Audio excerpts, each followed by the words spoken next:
My dear brothers and sisters, welcome to a news program unlike any other. Here we illuminate truth, dispel confusion, and focus on what matters most in these latter days. So, whether you are tuning in from the heart of Utah or joining us from around the world, your favorite news program starts now, where news meets insight and the stories of our faith unfold.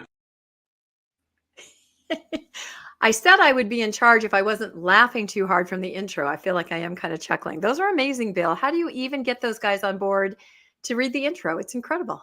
They operate based on the what is it? The apostolic charge, and all I had to do was convince 7 of them or 8 of them, and the rest of them do whatever they're told to do. Well, thank goodness for that. All right, everybody, you have found your way to the Mormon Newscast. It is Monday. It is January 27th, 2025. RFM reminded me what year it was. Thank you very much.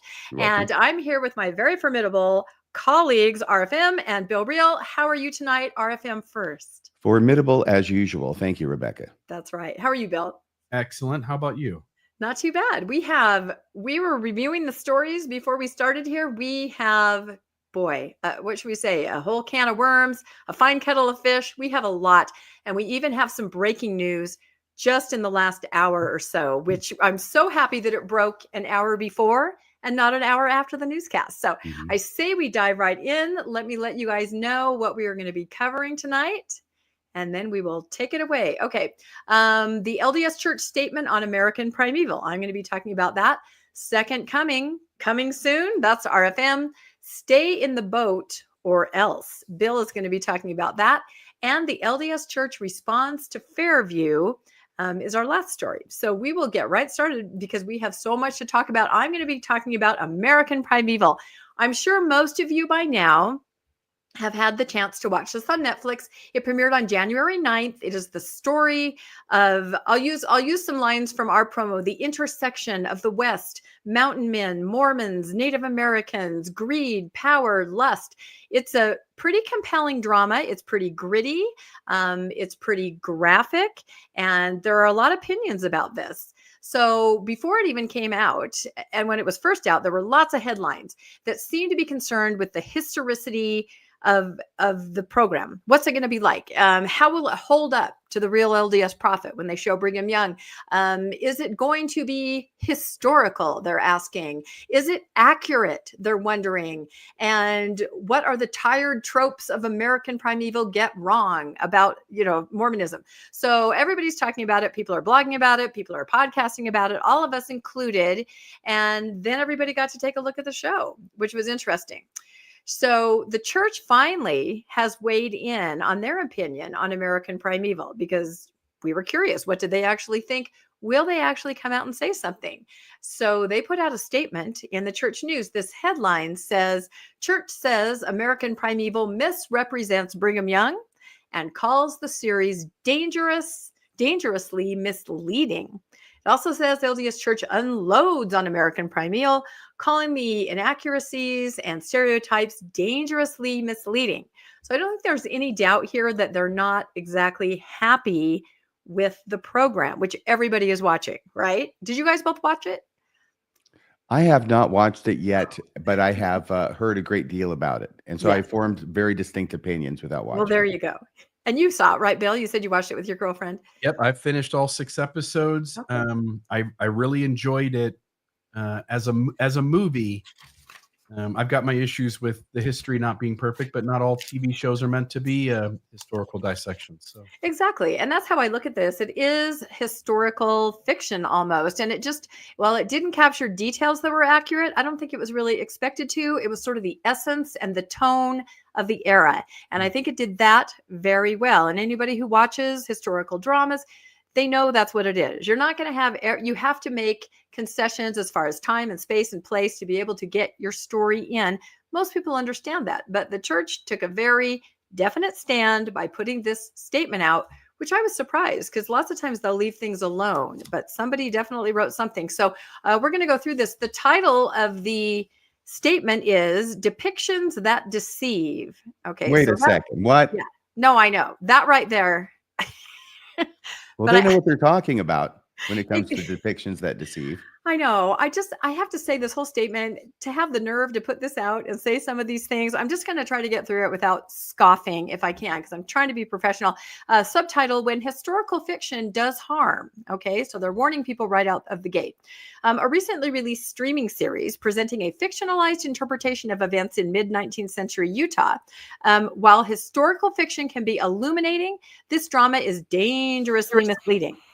Brigham Young, a revered prophet and courageous pioneer, is by any historical standard egregiously mischaracterized as a villainous, violent fanatic. How dare they? By any historical standard? Any historical standard. Yeah. Okay. Apparently so. Other individuals and groups are also depicted in ways that reinforce stereotypes that are both inaccurate and harmful. So they're trying to lump, everything that happens in it into one big basket.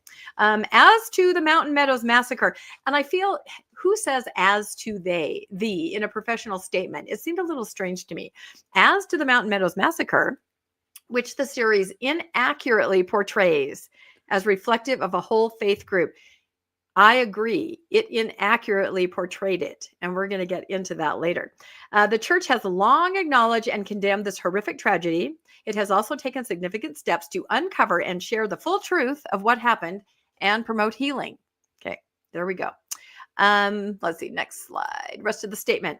The problem with such deceptive, graphic, and sensationalized storytelling is that it not only obscures reality and hinders genuine understanding, but it can foster animosity, hate, and even violence. This is particularly troubling today when peacemakers are needed more than ever. At a time when so many responsible leaders are condemning the division and hostility that dominates so much of our public discourse, we echo the plea of President Russell M. Nelson. The Savior's message is clear. His true disciples build, lift, encourage, persuade, inspire, and sue. Sorry, that's another story. No matter how difficult the situation. True disciples of Jesus Christ are peacemakers. Peacemaking is a choice.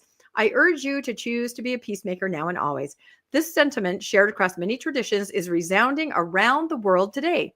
It is the prophetic message of the Church of Jesus Christ of Latter-day Saints, a message of peace that all the modern prophets have shared, including Brigham Young.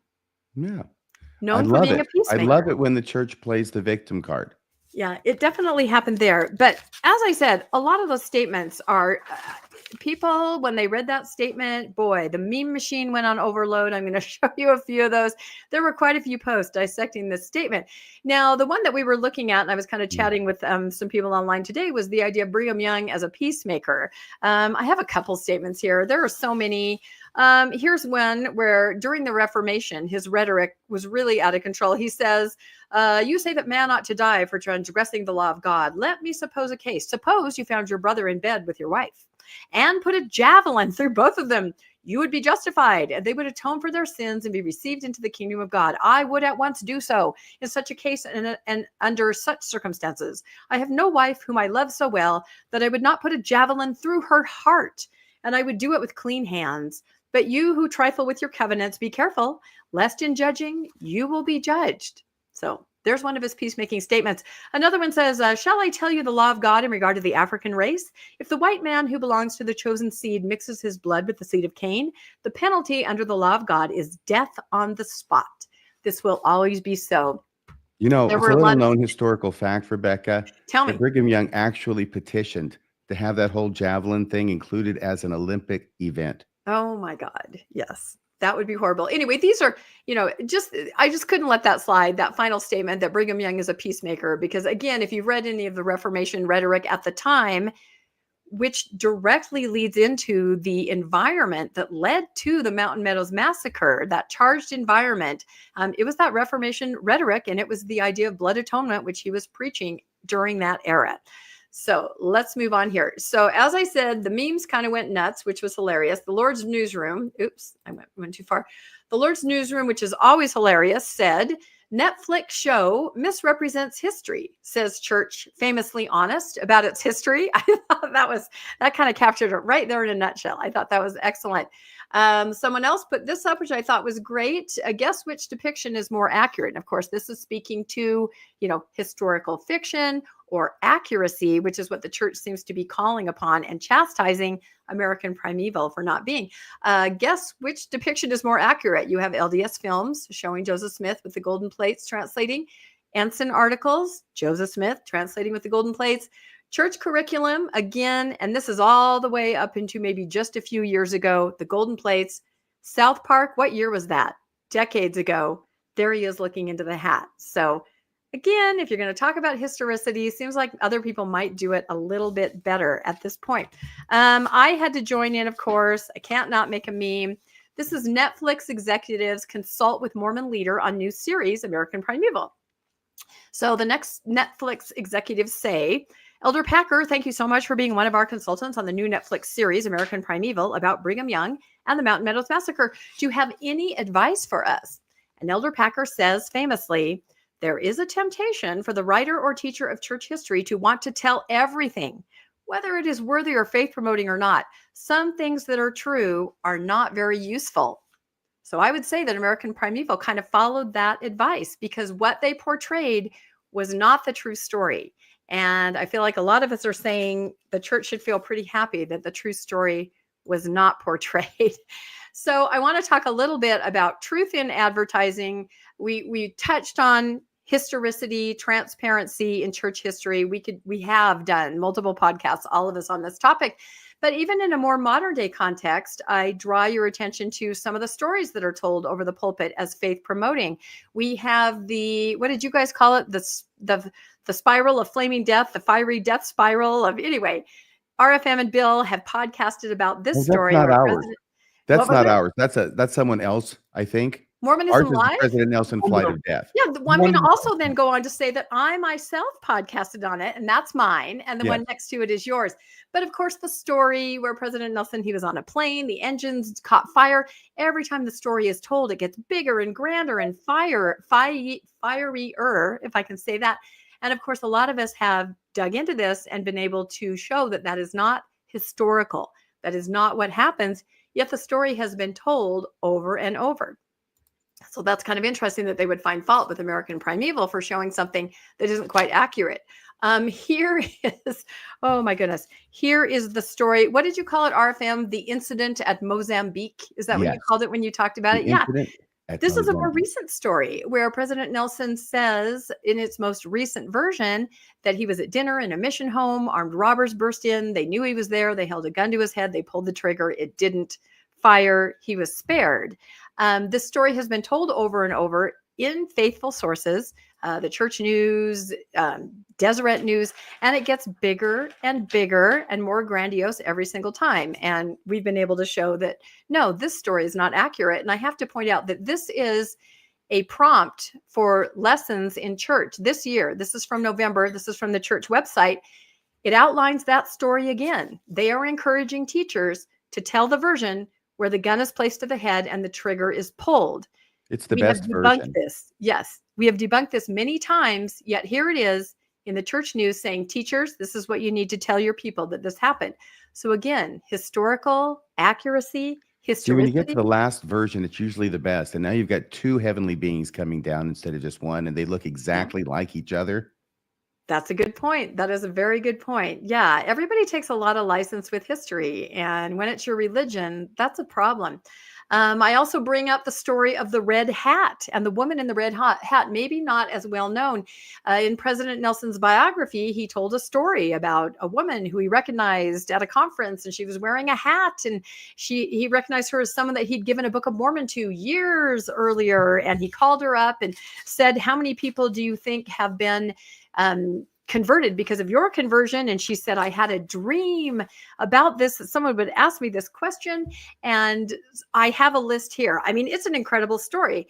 Well, some of the granddaughters of this woman, who is a real woman, who really did convert to the church, got wind of this story and had to say to the publishers and to Deseret Book, this is not accurate at all. In fact, they said they were aware that Nelson occasionally would use this story as a faith promoting example, and it appeared in the Ensign, it appeared in his biography on LDS.org. However, in these versions, no mention of Korea, where he said that he gave her the Book of Mormon.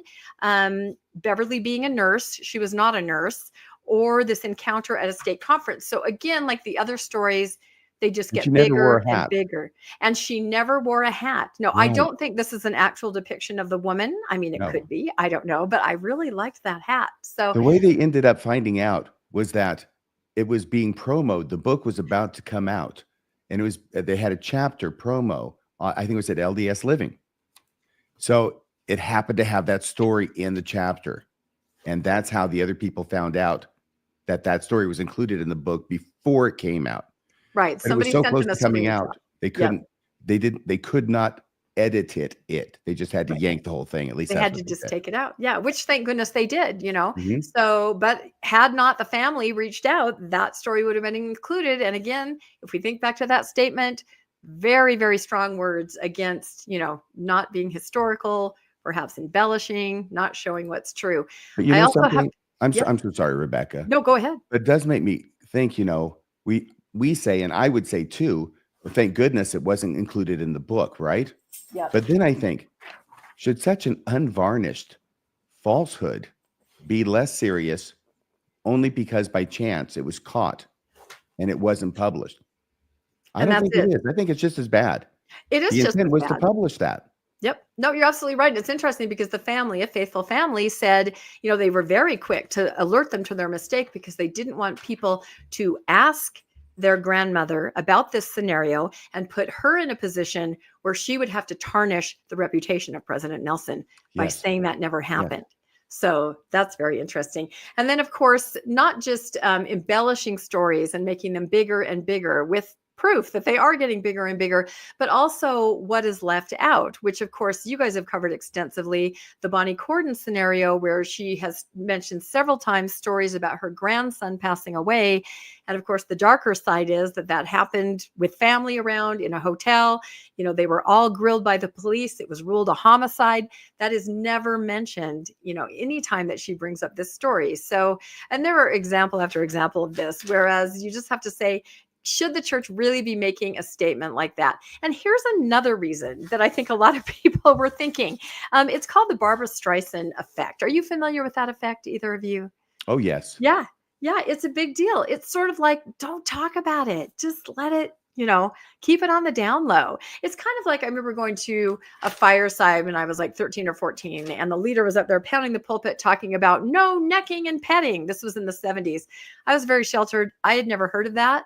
I walked out of that meeting straight to my dictionary. I had to find out what that was. It sounded really exciting. It sounded really forbidden. Again, drawing more attention. So the actual definition of the Barbara Streisand effect and why it is called that is it refers to a phenomenon where attempting to suppress or hide information inadvertently leads to a much greater public awareness of that information, essentially backfiring from drawing more attention to it. The term is named after the actress Barbara Streisand, who famously tried to sue a photographer to remove a photo of her house from his website. And in the suit, this caused a huge surge in people viewing the image due to the publicity of the website. It was something like 2 people had viewed it. And once she sued, like 500,000 people had gone to the website to see what she was complaining about. So I think a lot of people are asking the question, LDS Church, do you really want to draw attention to Brigham Young and what he was doing during that era?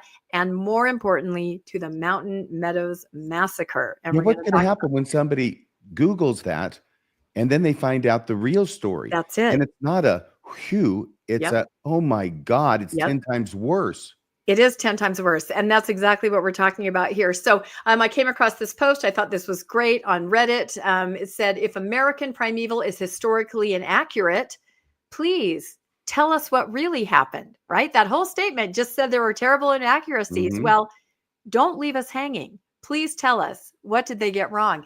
So they go on to say, in any other situation, if a person, organization has been misrepresented, they usually defend themselves by stating why the misrepresentation is wrong. And then they back it up with proof.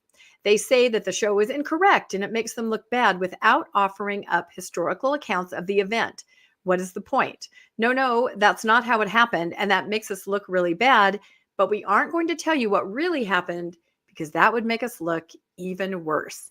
And I think that's what's happening here, which is why everyone was surprised that there was even a statement drawing any kind of, attention to this. So Rebecca, Yes. That is a rookie error. Who's in charge? That's what I wonder. That's why I question even that paragraph where it says, as to the Mountain Meadows, that just does not sound professional. I don't know who's in charge. It's Okay. very strange. Anyway, so I, like Bill, and you can add anything here that you want, Bill, watched American Primeval, and I was especially interested in the Mountain Meadows Massacre portion because my founding LDS ancestor, that my maiden name is this ancestor's name, he was a shooter and a clubber in the Mountain Meadows Massacre. And I've talked about this before. It's something that I found out when I was working at BYU, cataloging Mormon history books. And I like to look my ancestors up in the back. And horrifyingly, I discovered that he had a major part to play in this incident. So I dug in and I tried to study as much as I could, especially from Rebecca, the older books. can Yes. I just ask you something? Mhm. What did that feel like? It felt like the whole world was crumbling around me. I mean, it was always very nuanced, but this ancestor was the first one to join the church. And he was always portrayed to me as this incredible faith promoting person. He founded 2 cities in Utah. He has a park named after him. He was just this pillar of society. I had read his whole history. Someone had taken out his years in Cedar City. They were not there. And to find that, I didn't believe it until they showed a picture of him.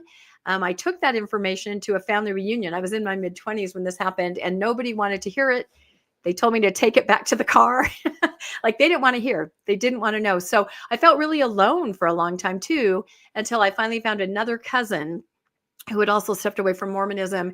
And I told him about it, and we kind of talk about it sometimes, but it is really hard when nobody understands what that was about. So it's always been something for me that was extraordinarily personal. I've led book club groups down to Mountain Meadows. I've gone with the wonderful Barbara Jones Brown down to the Mountain Meadows. So I've studied it a lot. So I was very interested to see how American Primeval would depict this. And so what did it show? And Bill, you can tell me if I miss anything. It showed that it was a group of sort of vigilante, ne'er-do-well Mormons kind of acting independently. It didn't seem to be really any ties to religion or a high council or formalized. They were just Mormons, and they were going to go attack this wagon train. So that right there is different. It showed that they attacked a wagon train and with some Mormons in it. And this is true. There were Mormons in the Baker Francher party, but they were Mormons who were trying to flee the area. They were trying to say, please take us with you to California. Very unfortunate. In the American Primeval, it showed that some of the Mormon attackers were killed. Okay, that's not accurate because none of them were.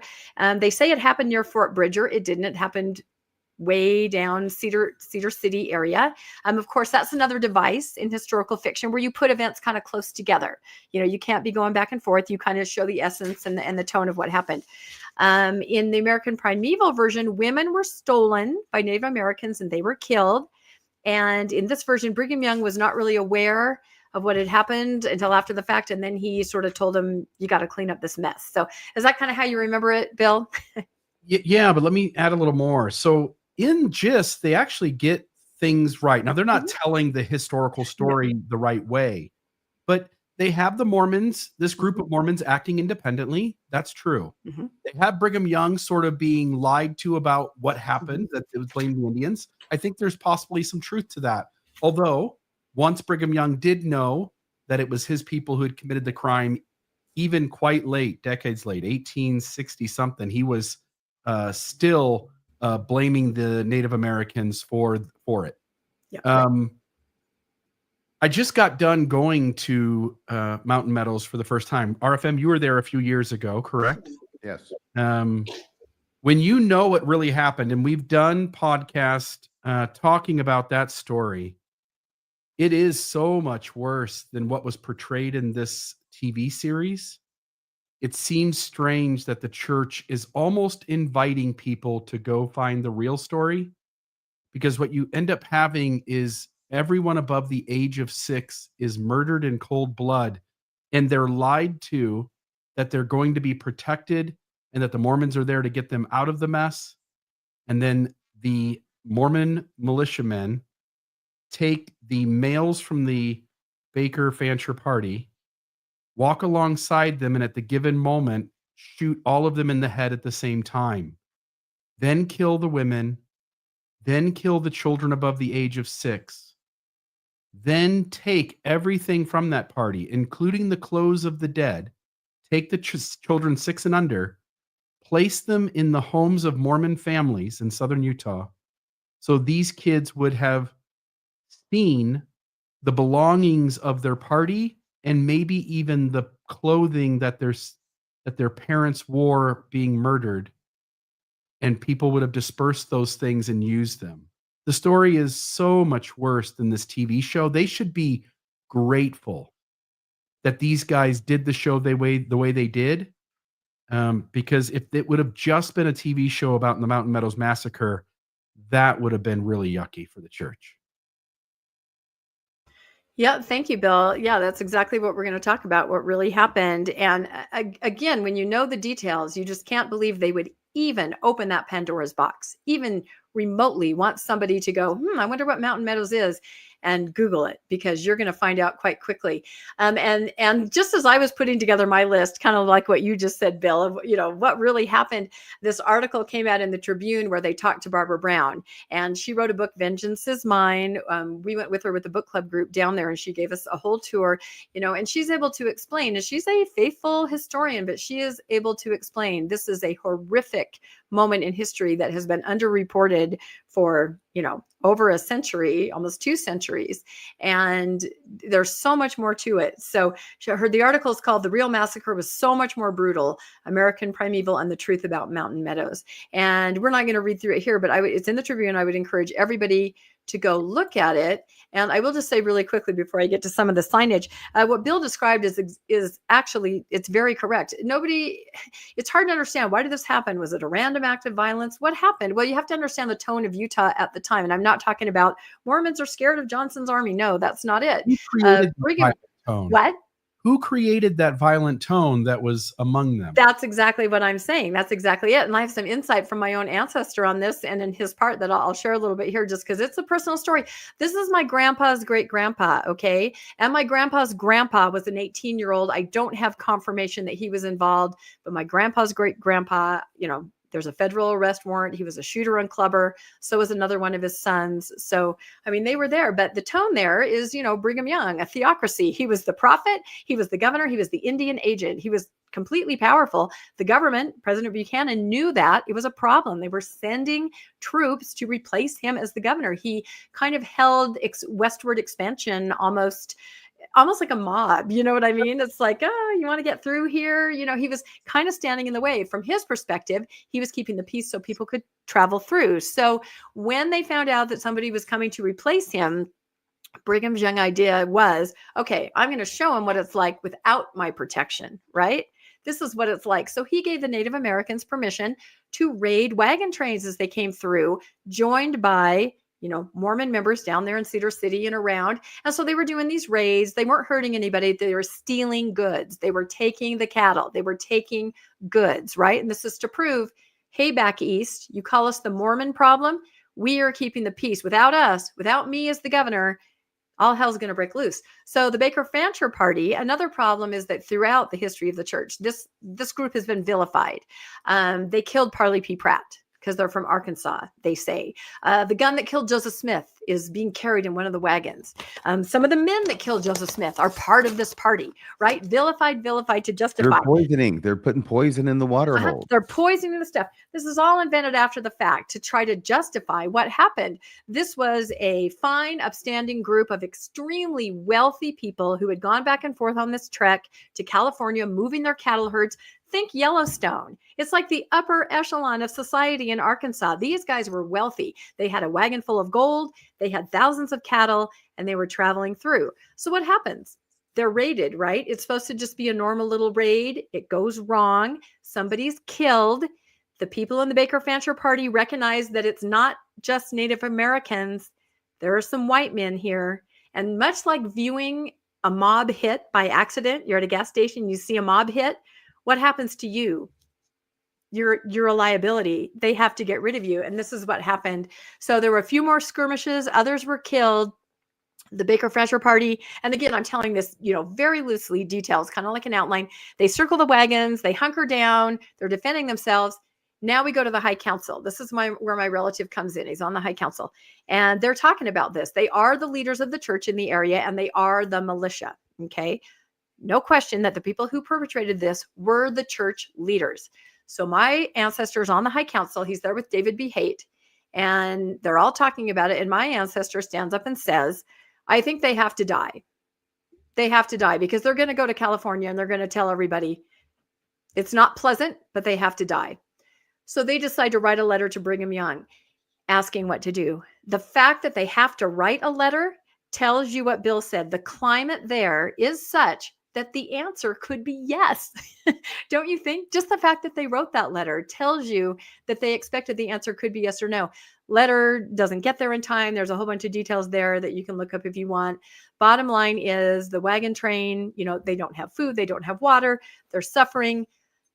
The militia, the High Council comes up with the plan, just like Bill said, we're going to wave the white flag and we're going to walk them out. And that's exactly what they did. The Baker Fancher Party did not want to go with them. They didn't trust it, but they had no choice. Their babies were starving. The kids were starving. There was no water. They'd been holed up from the 7th to the 11th. This happens on September 11th. I don't know if a lot of people realize that, 1857. So as Bill said, the High Council, dressed in their militia and other church leaders, march out there. They send the women and children ahead in wagons. They march the men out one by one, and on a command, they each turn to the man next to them and they execute them. And it is an execution. Mark my words on this. And again, if any Netflix executive is listening right now, this is a story that somebody ought to tell. I've never seen it told in the way it should be. The women and children, of course, jump out of the wagons. They go running back to find out what happened to their men. That's where my ancestor came in. He was on horseback on a ridge. He came riding down with others, and they shot and clubbed and killed the rest of the people to make sure that nobody would say anything except for the babies. Then they took all of the possessions. Like Bill said, my ancestor was in charge of rebranding all the cattle with the church's stamp, right? Great. And all the kids were taken off to Jacob Hamlin's house. The kids were kept there in the Mormon settlement for 2 years with the relatives back east saying, we want to get our grandkids back. We want to get our nieces and nephews finally taken back. And that's why you have descendants today that meet at Mountain Meadows and, talk about it and pay homage to their ancestors.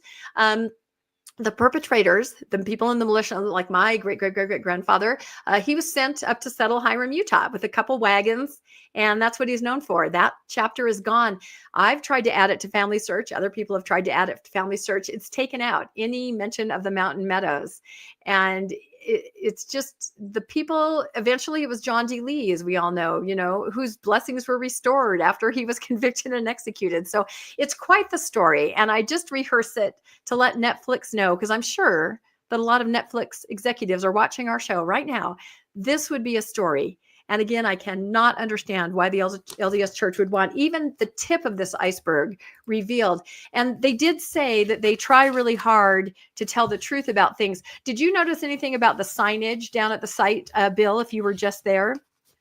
There, where we were at, there were like little, they weren't telescopes or anything, but they were just a tube with a hole. So you could look through and you could see the spot. And it was the women's monument and then the men's monument, which essentially was in honor of the places where we believe that those groups of people were killed. I had seen these, and I do have pictures and stuff. I wish I should have had some of those maybe set aside, but it is such a wasteland. Like it's out in the middle of nowhere. These people, the Baker Fancher Party, who are trying to get somewhere, they got nowhere to go. Yeah. You can't run. You can't hide. You're at the mercy. And in this case, none. But you're at the mercy of the people of the area, which is the Mormons. And I want to say one more thing, which is some folks within Mormon history try to say, well, this was just a small group of Mormons. This doesn't represent the church in general. And one of the things they'll point to is they'll say, well, Jacob Hamlin was going the other direction, and if he would have been there, he would have stopped this from happening. I don't believe that. Jacob Hamlin, even later in life, just like Brigham Young, was also continuing to blame the Native Americans when he knew full well that it was the Mormons who did it. And I just don't buy that him being in the right place at the right time would have stopped this. There's no indication of his integrity being any better than the group that did the killing. Yeah, I think so too. He was actually off, if I remember, marrying his something wife, like a 16-year-old or something, if I remember. He was out of town on his honeymoon. So, but what I noticed about the signage, and maybe you did too, RFM, that it isn't very clear as far as what happened. In fact, like I said, I took a group down once and I had some camera equipment. So people thought maybe I was a tour guide or I knew something. So I had a couple tourists come up to me and they said, "What is it that happened here? I can't tell from the signs. What happened?" And I'm going to read you just a couple of these because ever remembered, in honor of those who, let's see, can I read this even? Yes. In honor of those who rest in this field, they were innocent and died in unjust attacks that began on September 7th, 1857. They were defending their friends and families who buried them before leaving the, let's see, what does that say? Protection of the camp. To the other victims of the Mountain Meadows Massacre, who, oh my gosh, my thing. Anyway, the point is, sorry, this is so blurry. The point is, does it say anything about what happened? It doesn't. It's all just like to those who lost their lives, or to, some Mormons and Native Americans. Most people leave the site thinking that it was a Native American attack. That's what several people asked me. Never to be forgotten, in memory of the men and women. It's just kind of all in the passive tense. Something happened to them, but we're not going to take responsibility. So I don't know. I would encourage anybody. There are lots of books. Blood of the Prophets is by Will Bagley is one. Barbara Brown's book, Vengeance is Mine. It's an important part of Mormon history. And I feel like there's going to be more scrutiny of it now that the church has Barbara Streisand it to death. And here's the main Karen right there. When I went down, I painted some little rocks and I said, "I'm really sorry, great-great-great-granddaughter of a lieutenant in the militia." I kind of left them around. And sometimes I think the reason I podcast is to kind of do some reverse karma, right? Just a little bit, put it out there for what my ancestor did. So anyway, a hard topic to talk about, but one I think we'll see come up again and again as more attention is paid to the Mountain Meadows. All right. Any final thoughts on that from you guys? And we'll move on to RFM. Well, before we move on to me, the first thing I want to say is that is the most incredible, well-worded encapsulation of the Mountain Meadows Massacre that I've ever heard in my life. And I think that should be a short, and that should be required viewing in the public school system at the appropriate age. Yes. Nobody in church got a lesson manual that explained the Mountain Meadows Massacre to them. No one was ever assigned to talk to explain that to folks. Mormonism, Mormon leaders were happy and still are to ignore that story entirely. They say the movie or the TV show is creating dangerous rhetoric that might lead to violence without really acknowledging the Whistling Whittlers and the SCMC and the Danites. I mean, William Marks was the president of the Nauvoo stake. When Joseph Smith was martyred, William Marks had sort of an alliance with Emma and was going to have a chance maybe to make an argument for leading the church. He was equal in authority to the 12. The Whistling Whittlers chased him out of town. This is a church that hides its history, doesn't inform people when it makes changes in theology and pretends like that was always the way it was, and has a deeply violent history. So it's dishonest and unethical, deceptive, and causes its own set of harm through violent rhetoric. It is the last entity in the world that has any room to talk. And these weren't kids either, were they? Oh, no, the Whistling Whittlers, as much as we're told that they were just Aaronic priesthood little boys, remember when that happened, there are no young men who hold priesthood. Both Aaronic and Melchizedek priesthood are all old men, adult men. There isn't an age discrepancy. Some men became high priest or elders.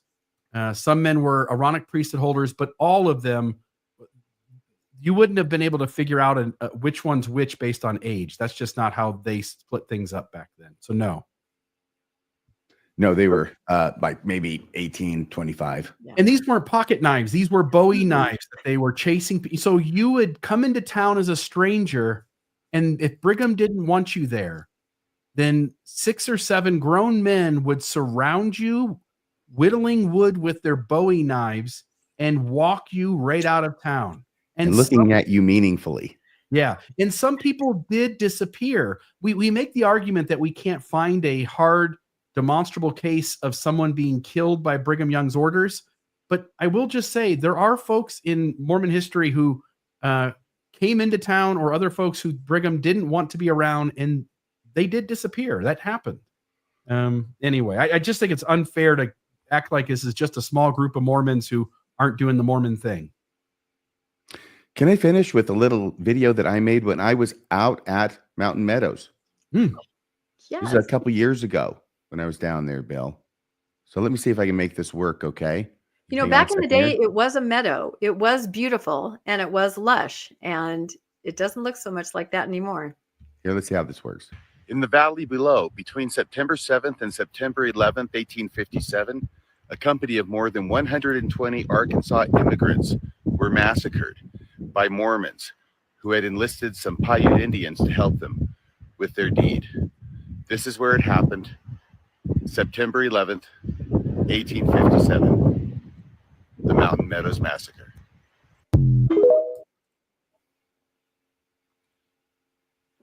And there you have it. Wow. All right. I think we've covered that. Oh my Believe it goodness. or I not, hope no one every- else was up there. Yeah. Who was filming that? Was that Wendy? That was me. It was you. Come All on. right. RFM story. This is going to be quite the story. Here we go. All right. Well, the sirens are going off because Jesus is about to hit terra firma. He's been in this sort of orbit, right? The stationary orbit over the earth for a couple thousand years now. He's about to finally come back. And the amazing thing about this is, okay, I'll get into the amazing thing about this. First thing is this. These kind of videos and these kind of channels are getting enormous views from Mormons. These aren't just second coming videos, right? These are specifically Mormon second coming videos. So there seems to be this massive interest in the second coming.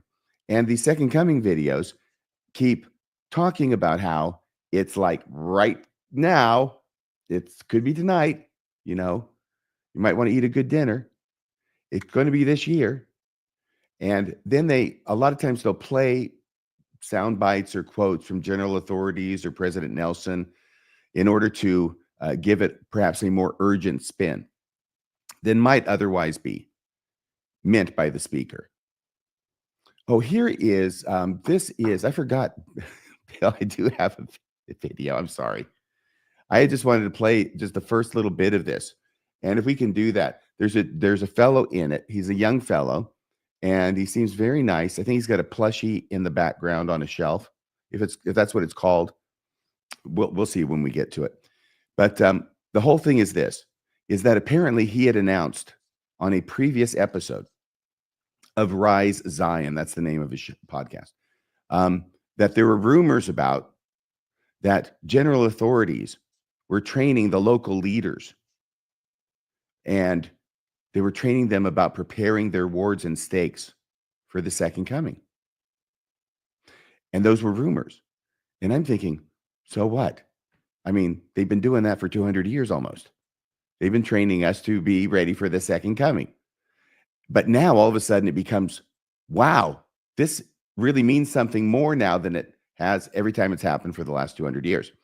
So in this episode, what's going to happen is that he gets confirmation that the rumors are true. And a stake president is talking apparently in stake conference to the congregation about how he had met with elders Bednar and Bragg, I think it was, for like 4 hours of training. And the host goes, oh, like, wow, wouldn't that be wonderful? And I'm thinking, it sounds like my definition of hell. But for 4 hours with these two. And that among the different things that they talked about, one was preparing the wards and stakes for the second coming. And it's just like, holy cow. And now I'm sure there's over 50,000 people that have watched this.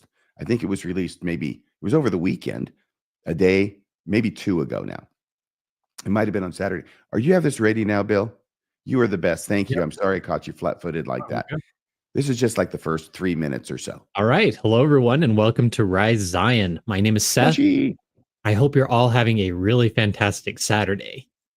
Okay, so I have some really, really great news for all of you guys, some really exciting news. And this episode might be one of the most exciting episodes that I've ever done. Might be one of the most important. I don't want to oversell this episode. It's going to be very short, but it is very exciting. So stick around. This episode has to do with the rumors that I've been hearing, and I posted a video about that last Saturday. Last Saturday, we talked about the church's new Second Coming post that they put out on their YouTube channel, it was basically just a reiteration of President Nelson's talk from General Conference about the Second Coming. And it just really highlighted to me the reality that the church is heavily emphasizing the Second Coming for this year, and along with the gathering of Israel. Now, they haven't given us a timeline for that, but it just seems like this year they are really dedicating their message to the Second Coming. It's going to be this year. To be aware of. Now, I also mentioned that's actually enough, Bill. This I video, don't want to take too much of his video. It's only 10 minutes long, and it does go along the lines of what I talked about. So you Rise Zion, you see what it looks like. Go check it out for yourself. 50,000 people already have. Did you notice that Jesus looks like Chris Christopherson? I mean, look at him. Chris Christopherson, Jesus. Okay, that's an old reference. A Star is Born, right? Barbara Streisand. But still, look at that. I mean, look at that. Chris Christopherson was in Trancers. Trancers 1, Trancers 2. You guys probably don't remember Trancers. It was a great cult favorite back in like the early 80s, I think. So I don't, but he was in Blade. Yeah. He was in Blade, wasn't he? It's a tangent. I just had to bring up. Okay, never mind. GQ Jesus, the flowing hair. He's always coming back. He's just a gorgeous, hunky Jesus. Well, we finally got to vampire killers, because that's what we're going to need when Jesus comes back. Here we go. Next one. Oh, okay. Now here's the thing. The thing about this is there seems to be this huge rush of enthusiasm about these videos among Latter-day Saints. And in order to understand this, I wanted to put it in context historically. Now, I'm not going to hit everything historically. This is my perspective of things since I joined the church and got back from my mission as I've been making my way through this last days kind of stuff. But I know there's a lot of prepper movement stuff that's been going on for quite a while, which I think is associated with Second Coming. And I have no idea, by the way, if these individuals, and there are a number of them who have podcasts like this, and we'll see a few of those. I don't know if they're preppers or prepper adjacent or anything like that, where if it's completely independent. But I wouldn't be surprised if there was some crossover. So here is the first prophecy, prediction. Because when it comes to Mormons and the Second Coming, there are two lines of thought that happen with two different prophecies. And the first one is section 84. It's given in September of 1832. It has to do with the temple, Jackson County. I think we all know this, right? Talking about the city of New Jerusalem, which city shall be built. And then verse 4, verily this is the word of the Lord, that the city New Jerusalem shall be built by the gathering of the saints, beginning at this place, even the place of the temple, which temple shall be reared in this generation. Okay, so a generation is come and gone. There's no temple there. We know where the plot of ground is, the temple lot, right? We know where it is, but there's no temple there. It would seem like a generation has gone by. Now, by the way, as a former apologist, I know all the ways to respond to this. It might look like this is a false prophecy, a prediction that did not come true, a prediction made in the name of the word of the Lord in Scripture, presented as a revelation of Jesus Christ, but it didn't come true. And the way you start doing, you just start monkeying with generation, right? And all of a sudden, generation doesn't mean the normal meaning, which is like 20 years until a new generation comes. That could be 20 or 25 years. It becomes the lifetime of a person. And then when that is exceeded, which it has been here, obviously, I mean, it's almost 190 years ago, right? No, it's closer than that. Wow, it's almost 200 years ago. So obviously, the people who were alive then, when this was given, have expired. and the generation after that as well. So that's not working anymore. So now generation just has to be something that's completely generalized, and it can be as big as you want it to be or need it to be. It essentially becomes meaningless, which is the point. Oh, yep. There it is. Now, this book intruded itself on my happiness in this regard as a member of the church, because I read this book in 1985. Orson Pratt, smart guy. Think what you want about him. He's a smart guy. He was a member of the church. He was in the quorum of the 12 apostles.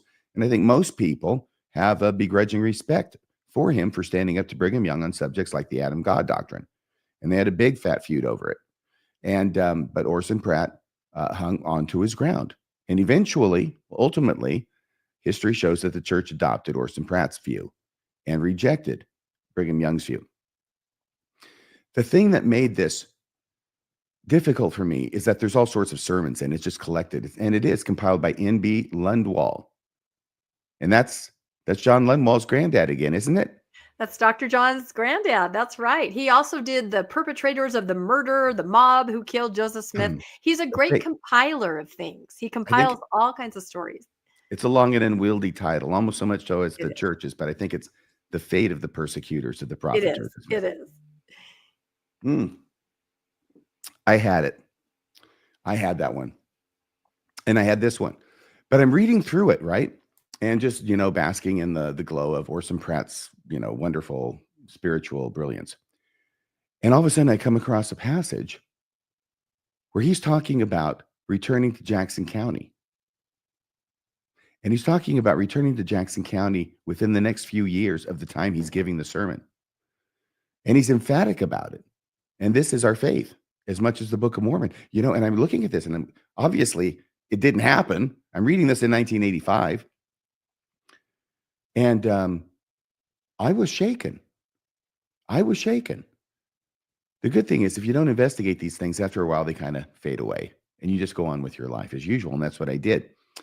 But here are a few of these statements. By the way, Rebecca, could you read this quote from Orson Pratt? Now, this is 1870. There'll be one from 1870. The next one's from 1871, I think. And the third one from 1875. Perfect. Okay. It says, God promised in the year 1832 that we should, before the generation then living had passed away, return and build up the city of Zion in Jackson County. We believe in these promises as much as we believe in any promise ever uttered by the mouth of Jehovah. The Latter-day Saints just as much expect to receive a fulfillment of that promise during the generation that was in existence in 1832, as they expected that the sun will rise and set tomorrow. Why? Because God cannot lie. He will fulfill all his promises. He has spoken it, and it must come to pass. This is our faith. Wow, that is emphatic, isn't it? Yeah. Maybe you can see why I was a bit shaken. Yeah. Reading it in 1985 and going, I don't think that happened. And is this really something that you're as sure of its fulfillment, which did not happen, as you are that the sun will rise and set tomorrow? Wow.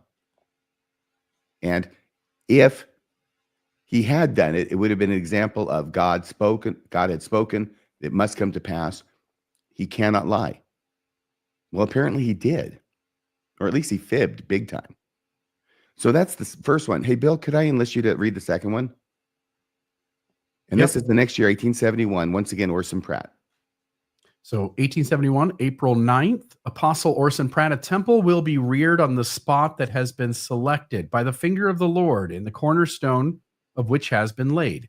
In the generation when this revelation was given, we just as much expect this as we expect the sun to rise in the morning and set in the evening. But says the objector, 39 years have passed away. What of that? The generation has not passed away. All the people that were living 39 years ago have not passed away. But before they do pass away, this will be fulfilled. Now, it's interesting because when you read it this time, what I saw he's saying is that this is now the second phase of dealing with the prophecy not coming true by the faithful. Because the first is a generation has already passed. And he's referring to that. But says the objector. 39 years have passed away. In other words, 39 years have already passed away. What of that? The generation has not passed away. So the objection is it's already been more than a generation, as that term is commonly defined, which is what I started out with. He is now, so that's the first phase of dealing with a prophecy that doesn't come to pass. The generation passes, the time's up. Oh, well, now we're going to recharacterize it.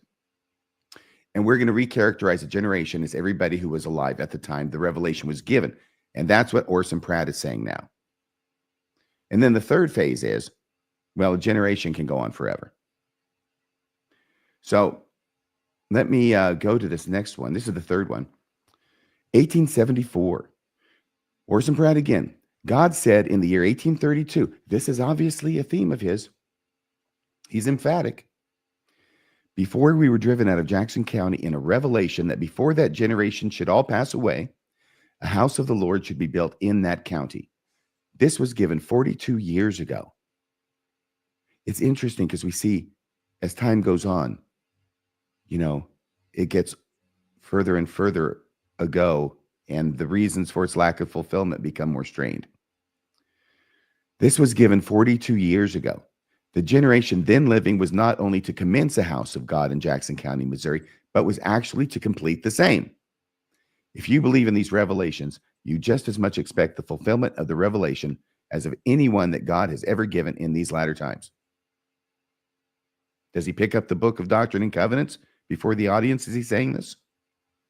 That revelation, which is section 84, is just as valid as any of the other revelations. That's a two-edged sword. We Latter-day Saints expect to return to Jackson County and to build a temple there before the generation that was living 42 years ago has all passed away. Well, then the time must be pretty near when we shall begin the work.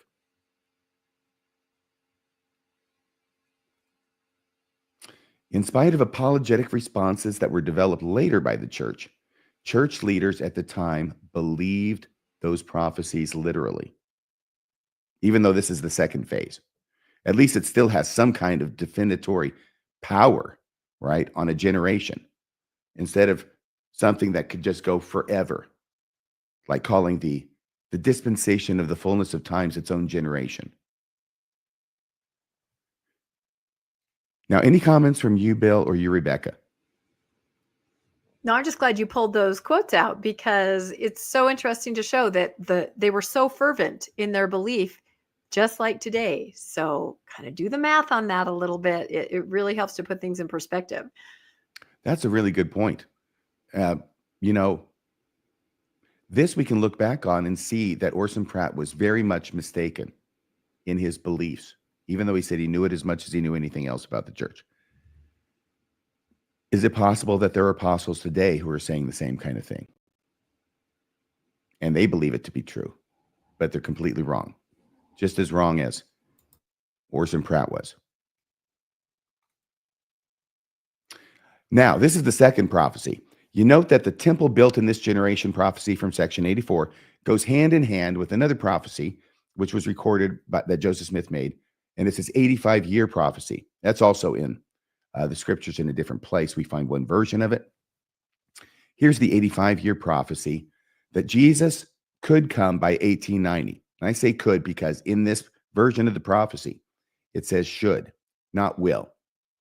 This is where he says, I was once praying very earnestly to know the time of the coming of the Son of Man, Joseph Smith speaking, when I heard a voice repeat the following, Joseph, my son, if thou livest until thou art 85 years old, thou shalt see the face of the Son of Man. Therefore, let this suffice, and trouble me no more on this matter.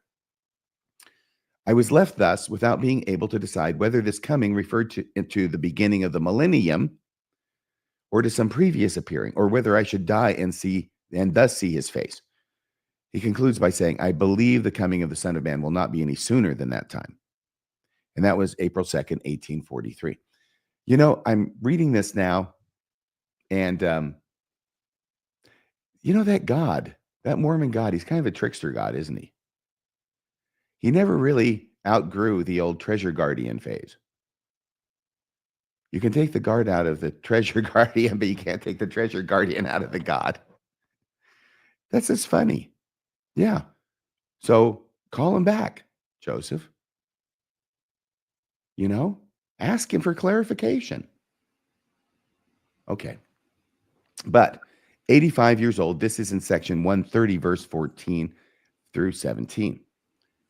Now, here's the other version of that. And it's not this, the part that got canonized. That was 1843. This is 1835 now. So it appears that Joseph Smith had this idea at least since 1835. And this may have been what he was talking about when he says, I was once praying on the subject.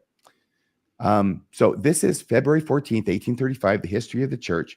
Specific reference to Joseph Smith's sermon states, it was the will of God that those who went to Zion, Missouri, with the determination to lay down their lives, if necessary, should be ordained to the ministry and go forth to prune the vineyard for the last time, or the coming of the Lord, which was nigh. Even 56 years should wind up the scene. Okay. So 1835, you had 65 years, you get 1891. Yeah, if you want to go from that exact day, it's February 14th, 1891 is when the coming of the Lord would be, according to this understanding. Even though it still says should wind up the scene, right? There's still that qualification there. And once again, as an apologist, I knew the ways to explain this because there's qualifiers on all of them. But the thing that's surprising, once again, was that leaders at the time, 1890, 1891, they believed it was a hard and fast prophecy.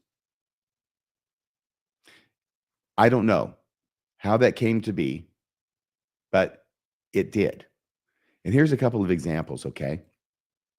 Here's an Oliver B. Huntington statement from 1875, where he writes, on the 14th of February, 1835, note the date, Joseph Smith said that God had revealed to him that the coming of Christ would be within 56 years, which being added to 1835 shows that before 1891 and the 14th of February, the Savior of the world would make his appearance again upon the earth and the winding up scene take place.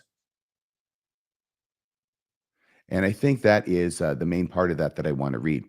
I do want to note that I got this information from the FAIR website, where they're trying to respond to these.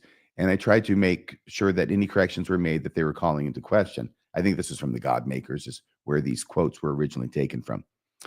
But that it is important to note, as they note there, that since Huntington says, this last line from his journal does say that taken from 1891 would reduce the time to 1881. He says that Joseph once said, if they shed my blood, it shall shorten the work 10 years. Well, if that's the case, it's not 1891, it's 1881, right? And he's writing this in 1875. So then he says that the 10 years taken from 1891 would reduce the time to 1881, which, if the true time within which the Savior should come, much must be crowded into 6 years, because that's only 6 years away. Whew. Also, in February 1835, Huntington was either 9 or 11 years old, and his family apparently did not join the church until 1835 in Missouri. And it wasn't until 1836 that they moved to Kirtland, Ohio, which is where Joseph Smith was when this was quoted. So that casts some question about it as well. Okay? And if that were the only one, but it's not. Moses Thatcher says in 1886, all right, so this is 5 years away. He says, it is my belief that the time of our deliverance will be within 5 years. The time indicated by Joseph Smith's prophecy will be February 14th, 1891. And that's from the Abraham H. Cannon Journal, quoted in Dialogue, a Journal of Mormon Thought. Now, I think what happened at this point, even though, look, I haven't done a whole lot of research on this, but I suspect there's a story here. That's the reporter in me. That there was a great disappointment that occurred when Jesus did not show up. And a lot of that may have gotten covered over by the fact that the church renounced polygamy. And I put that in air quotes. that they renounced polygamy in 1890. And that was in the October General Conference, I believe. So this is happening right at the same time. And that was big news, bigger news. There were bigger fish to fry, perhaps. But I'm going to suggest that there was a very great disappointment that occurred when Jesus didn't show up the way that people thought he was going to. Regardless of how Joseph Smith couched it, it got thought that he was really going to be coming. With these two prophecies that kind of go together. One says the year when Joseph Smith is 85 years old. Well, he's born December 23rd. So he doesn't turn 85. He wouldn't have turned 85 until December 23rd, the very end of the year in 1890.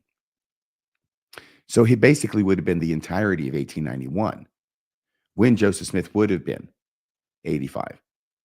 So you've got all of 91, and then you've got the separate source talking about February 14th, 1891. So I'm sure there was a great disappointment. And in fact, it seems to be reflected in this quote, which the good people at FAIR were good enough to give me. This is from Benjamin F. Johnson, 1906, who stated this apparently. We were over 70 years ago. Okay, this is 1906, so 70 years before is 1836. We were over 70 years ago taught by our leaders to believe that the coming of Christ and the millennial reign was much nearer than we believe it to be now. I'm going to read that again, okay? Because what I understand it to be saying is we used to teach that Jesus was coming a lot sooner than we teach that Jesus is coming now, okay? And I think that accurately reflects the historical record. We were over 70 years ago. So 1835, 1832, it's over 70 years ago. Over 70 years ago, we were taught by our leaders to believe that the coming of Christ and the millennial reign was much nearer than we believe it to be now, which I understand to mean then we are taught by our leaders to believe it is now.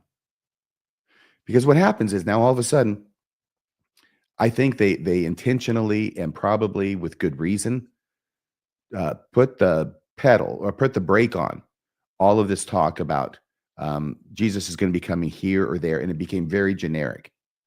And this is the Mormonism that I was baptized into in 1978. Jesus is coming real soon, but there's still time to have a good time. And we don't know exactly when it is, but we know it's going to be soon because the world is wickeder than it's ever been. And the only other sure thing that we know is that one of the signs of Jesus' second coming is the Book of Mormon coming forth. You remember that one, right? So it's completely worthless in trying to figure out, what's going on and when Jesus is coming. Even in the decades leading up to the year 2000, Mormons, this is my experience, okay? If your experience is different, please make a comment in the live chat. But Mormons weren't getting crazy about the second coming as they appear to be today, which is strange because 2000 was such a big deal, plus Y2K, but as being the end of the 6,000 years, right? So Jesus is going to come, but I don't see the Mormons getting that crazy about it in their talks. I don't hear anything more than the usual amount of second coming talks. And I don't hear any more than the usual amount of, I know that Jesus lives, testimonies from apostles. I got this book in the early 1980s because I wanted to know what the church taught about the signs of the times. This was exciting stuff. 2000's coming. I want to know. And the evangelicals, I'm in Austin, Texas. I'm surrounded by them. They know all the details. They got all the scriptures. They can tell me everything. And pretty much the very day that Jesus is going to show up. And I thought, we've got prophets. We can do better than that. We'll actually have the real truth in here. What I found out from this book, and this was the Lund book. Yeah, you see, that's the Gerald in Lund. The other one was Lundstrom. This is just like nothing. He quotes a lot of things, but it ends up being a big, fat nothing, and it didn't have any detail in it, and it was quite unsatisfying. But it was the only thing I could get my hands on. Once again, I'm in Austin, Texas. So as I said, nothing solid in this book except for the usual Sunday school expositions that the second coming is soon And it started with the coming forth of the Book of Mormon. Now, then in 1989, I started reading this trilogy. Have you ever seen this, Bill? These books? Or you, Rebecca? I have not. Have you, Rebecca? I know of them, but I didn't read them or anything. You were reading these? Yeah, they're actually small books. I was reading them when I was up here studying for the bar in the summer of 1989, when law became too much for me and I had to, read something else. These are a trilogy. They're And the Moon Shall Turn to Blood, the Prophecy trilogy by Anthony E. Larson. And I thought these were interesting. Of course, they had almost nothing to do with what the church leaders have said. A couple of tangents maybe to what Joseph Smith had said. And basically what it does is it adopts the views of Immanuel Velikovsky, which have to do with an extreme form of catastrophism. Catastrophism is the theory that the earth has largely been shaped by sudden, short-lived, violent events, possibly worldwide in scope, as opposed to slow evolution. Immanuel Velikovsky's views. Hey, Rebecca, could you read that for me? Yes. In the 1950s, Immanuel Velikovsky propounded catastrophism in several popular books. He speculated that the planet Venus is a former comet which was ejected from Jupiter and subsequently 3,500 years ago made two catastrophic close passes to Earth, 52 years apart, and later interacted with Mars, which then had a series of near collisions with the Earth, which ended in 687 BCE before setting into its current orbit. Velikovsky used this to explain the biblical plagues of Egypt, the biblical references to the sun standing still for a day, found in Joshua, to explain the changes in the Earth's rotation and the sinking of Atlantis. Scientists vigorously rejected Velikovsky's conjectures. In case you were wondering, science said, no, Velikovsky, no. And yet that's what these are really based upon.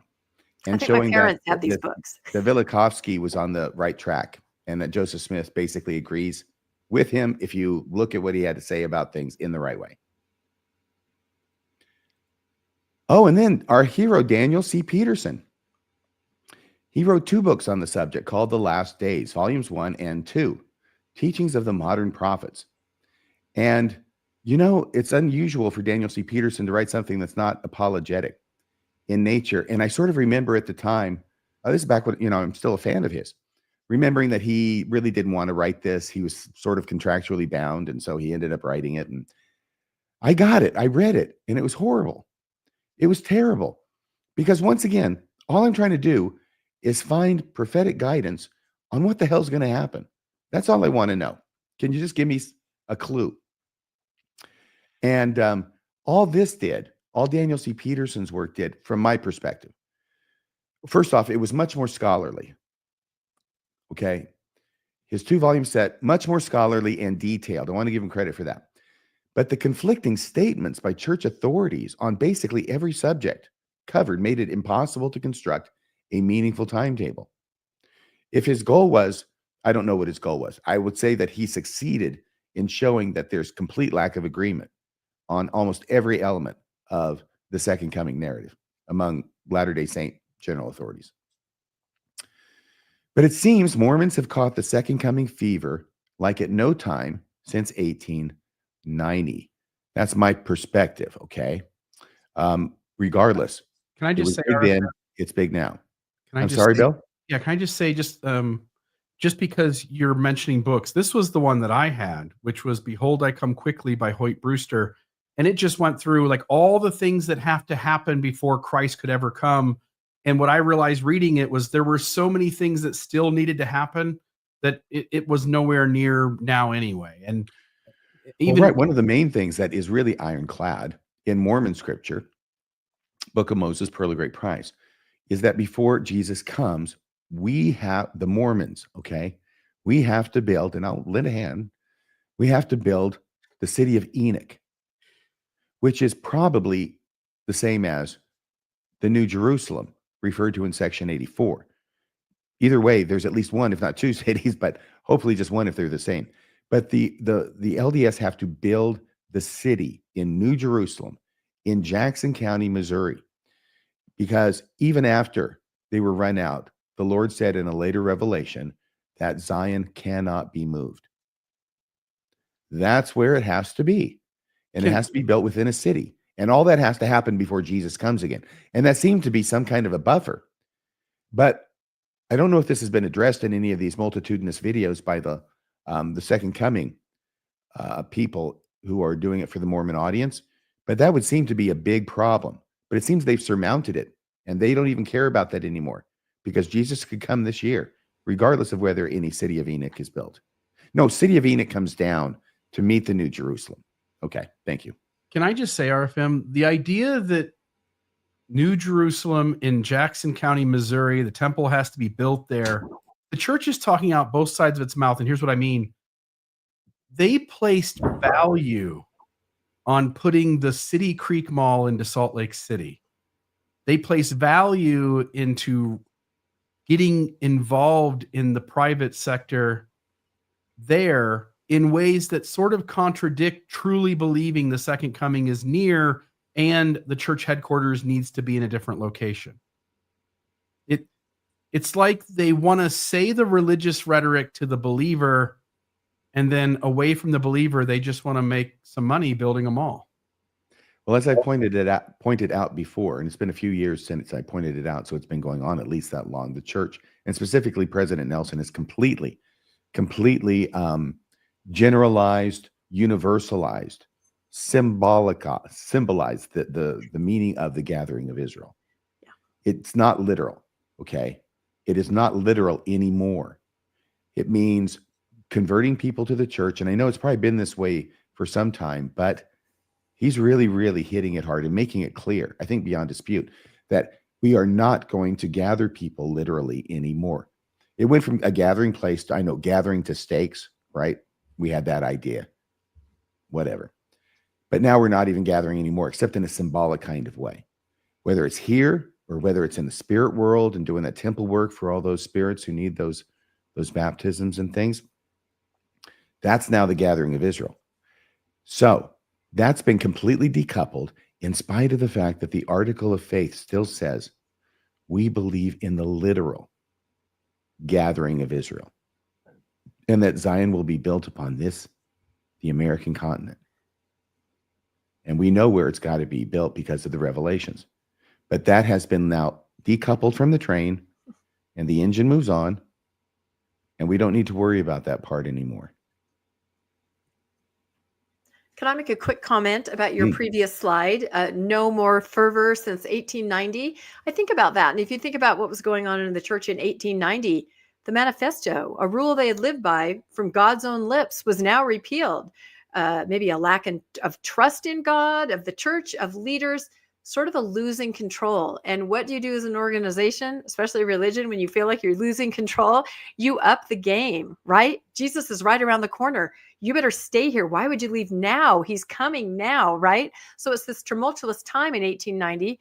Well, what's happening now? The same kind of thing, right? People leaving, information online, feeling lack of control. What do you do to keep people in the boat? There I'm kind of previewing what Bill's going to talk about, but it's this, as I call it, the scare tactic, the fear-mongering, second coming rhetoric of you better not go. It's just about to happen. So that hadn't really struck me before until I saw your slide, but similar eras as far as people feeling kind of unmoored in the church as far as what they're hearing from the top. And the reason, thank you. And the reason the book of Revelation is so important in all of this, because that's exactly the message of the book of Revelation. It's a tract. It's telling the faithful people who are going through the Roman persecutions to stay faithful. And if they do to the end, then they will be exalted and they will be given crowns. And ultimately, really soon, guys, you hang in there, because really, really soon, God is going to come back. He's going to intervene in history. Jesus will come back, and everybody who was humble is going to be exalted. And all those people who are persecuting you, all those exalted people, they're going to be humbled, and you will rule over them. Okay, so there's another tangent. Here we go. But it is important to note how quickly these evidences can come and go.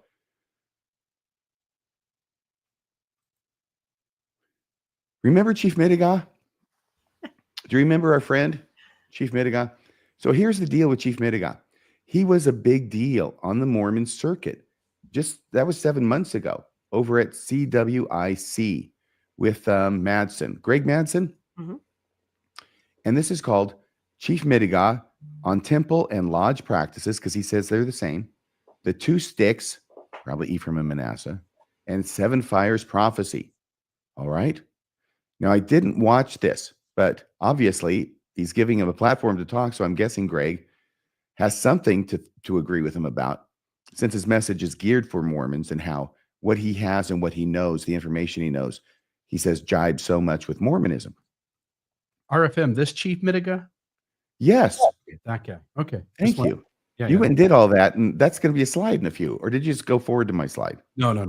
I just wanted to double check. That was better than my slide. Yeah. Here's one. Now, this Zion Media was a big promoter of Chief Midiga, but not the only one. And these are all these kind of signs of the times websites or podcasts.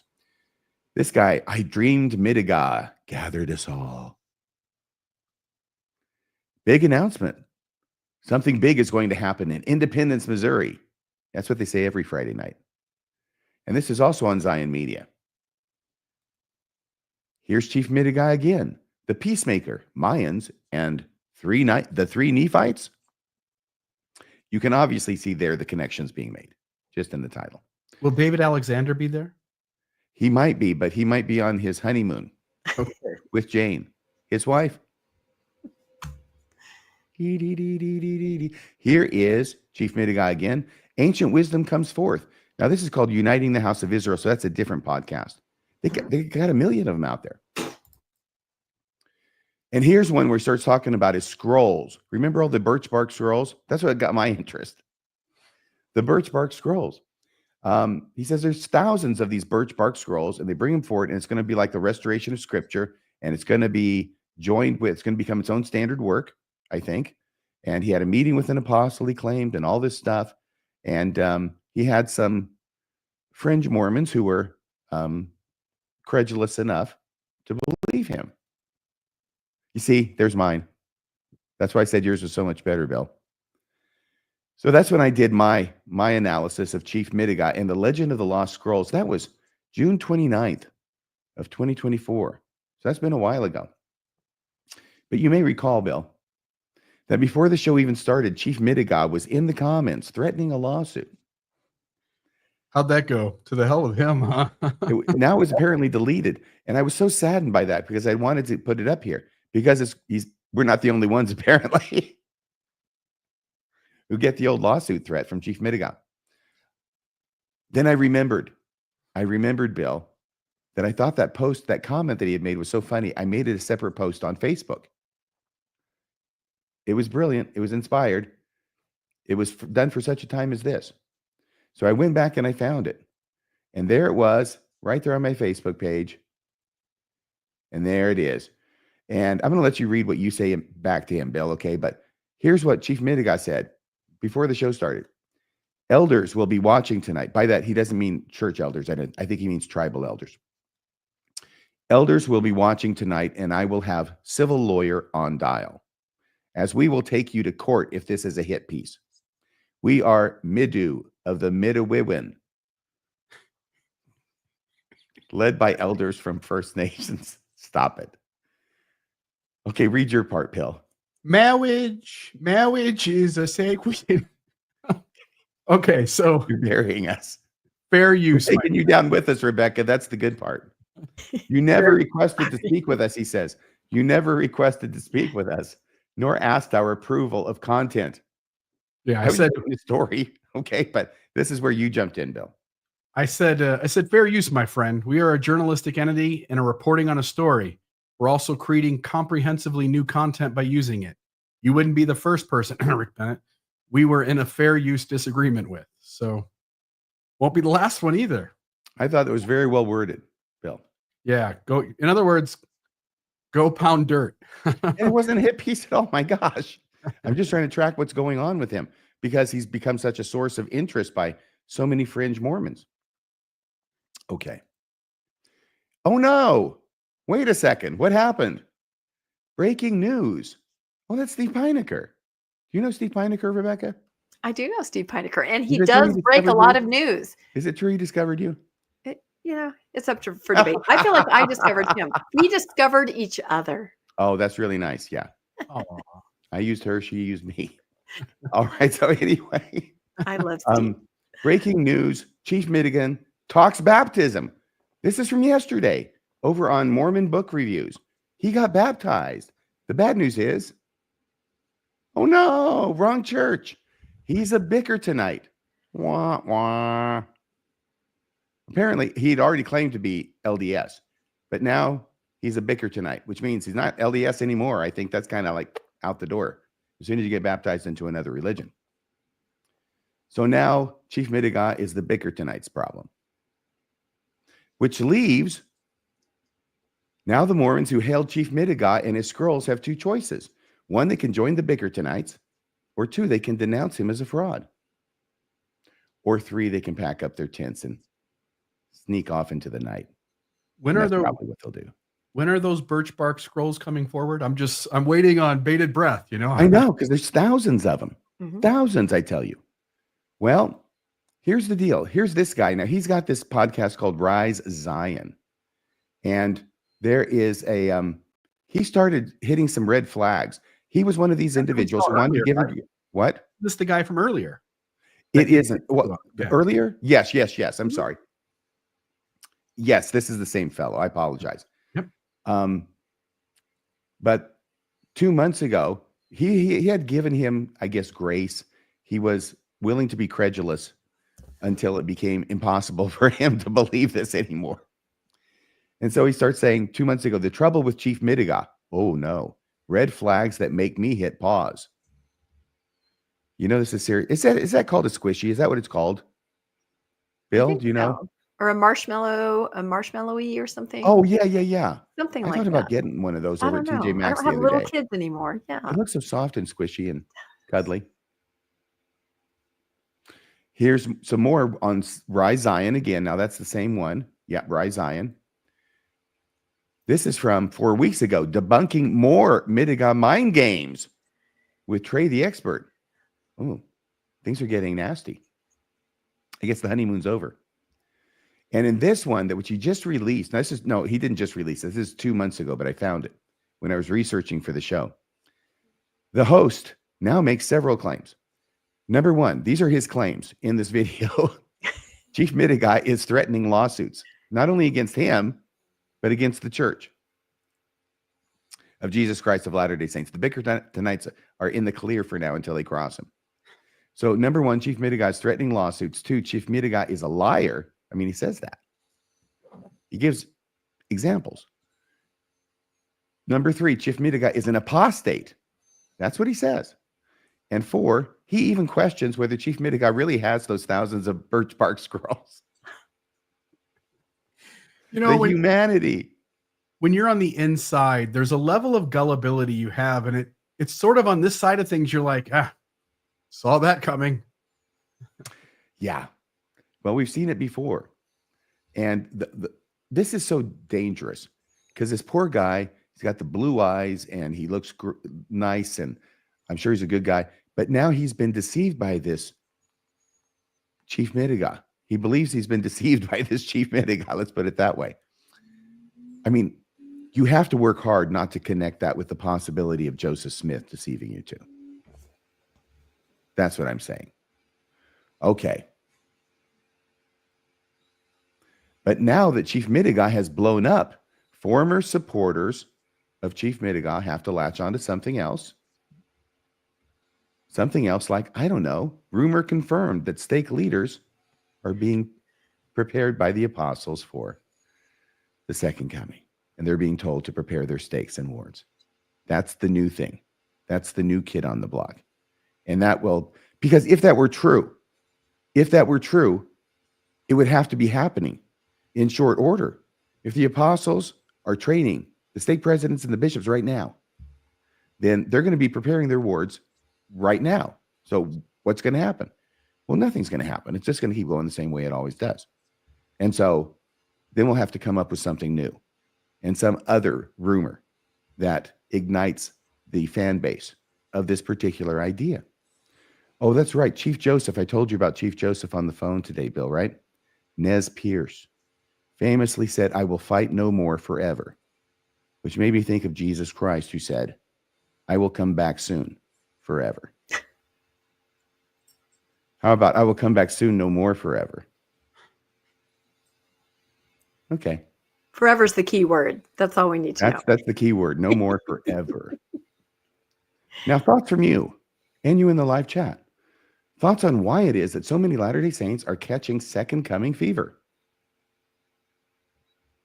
Well, I feel validated because, I have been podcasting about the second coming rhetoric for a while. And I always get a lot of pushback, like in comments and online.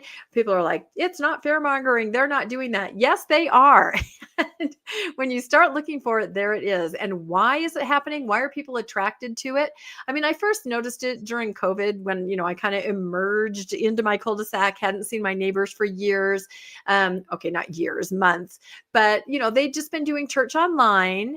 And of course, it was a very, scary time. And one of them said, she was very different. She's like, we bought some property in Idaho. Yeah, we're going. We're going to go. We're yanking our kids out. I mean, this had happened in just a matter of months, So I think unrest, uncertainty, dialed up rhetoric from the church, of course you're going to believe it. But my argument against it always is, after that first talk that President Nelson gave in conference, when I read about faithful young people going to therapy and saying, I'm terrified. Do I have a future? Should I even go to school? Should I even, you know what I mean? To live under that when there's already enough things that you're dealing with when you're a teenager, trying to make decisions, trying to, get your life started, and to have this hanging over your head that it might just all end.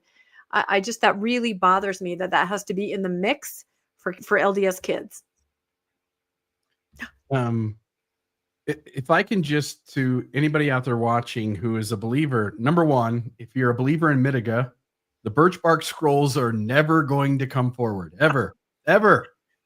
If you're a believer in this second coming being imminent, I will just tell you, we can fast forward 200 years from now and Jesus Christ will not have returned yet.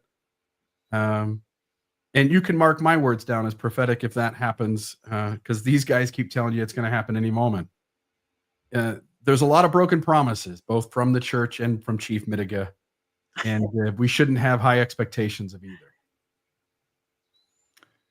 Allegedly. Everybody say it. I just want to make a record that the views of Bill Brill are not necessarily the views of Radio Free Mormon. Yeah, okay. And my views aren't anybody's view. Allegedly. Let me cover that. But I will accept service for him. No, what I wanted to ask you. If he sued RFM, would he have to bring the birch bark scrolls with him to prove his case?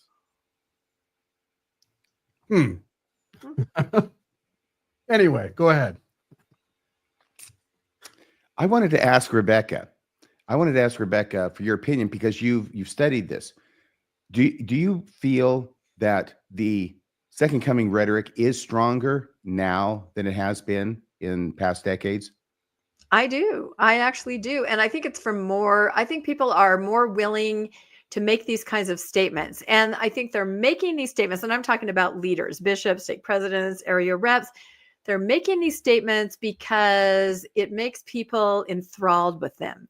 And the statements that they make are kind of vague, and they leave room for you to kind of fill it in on your own. So they say things like, I know things I can't say right now, but we all need to get ready. Right. And that makes the typical person on the pew just go, I've got goosebumps. Something's happening. Again, it's a way to maintain control and also put some of the mystery back into things. Right.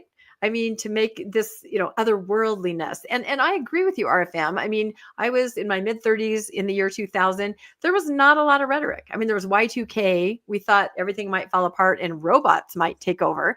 But as far as rhetoric about this is, Christ coming back, no, that really wasn't there. And you would have thought that it would be.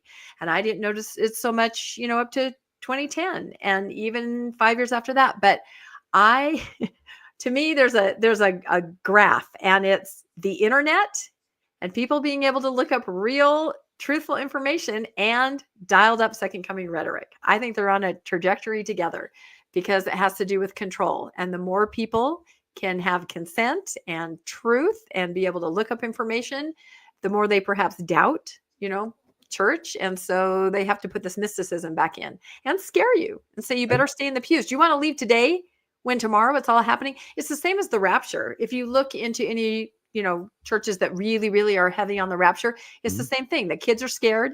The kids are anxious. I saw someone in the comments saying that was me. I was a very anxious child dealing with the idea that, this might happen. I mean, if you really read about the second coming, who would want that for their kids, to live through? Who would want that, let alone themselves? It is the classic example of a sunk cost fallacy. That's it.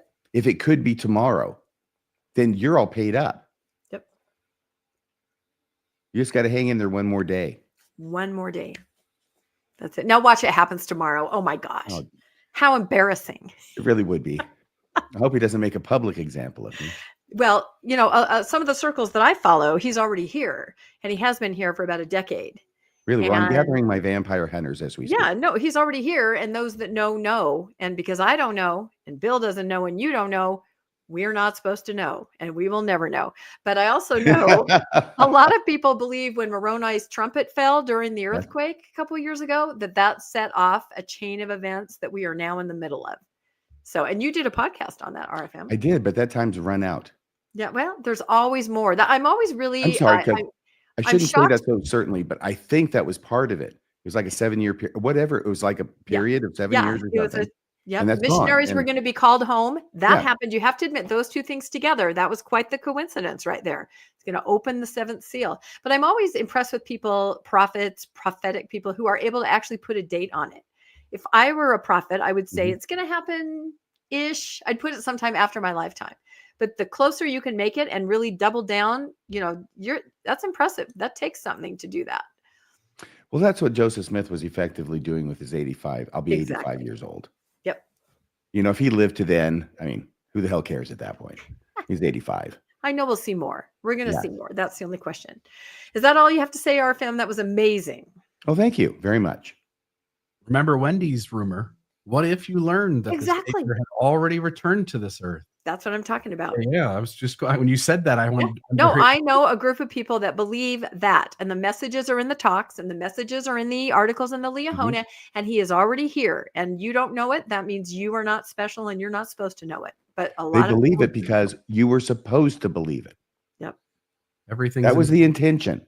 Yep. To lie her ass off without technically lying. Exactly. I don't know. All right, let's move on from the second coming and let's have an update. This is the big news. This is kind of big news. It was just going to be a little update and then something broke, which was crazy. So we'll get into this and then we'll go on to Bill's amazing story. So when we talked last week, we talked about how the LDS Church was supposed to submit an application to the town of Fairview for this new design temple. There you see on the bottom, a much smaller version, only 120 feet. They had a mediation and arrived at this, and they were supposed to deliver this application, and nothing happened. And nobody could understand why that was. The Dallas Morning News put out an article that said hearings will be delayed for Church of Jesus Christ Latter-day Saints Fairview Temple. The church will not present a revised plan next month. Residents have continued to oppose the temple. So there's a 30-day period. We talked about this. If you don't present it, you cannot, in a timely manner on the 13th, you can't discuss it next month. So we were kind of all left hanging going, what does this mean? Why would they not present it? Because in this non-binding agreement they had, it was all set out. Yeah.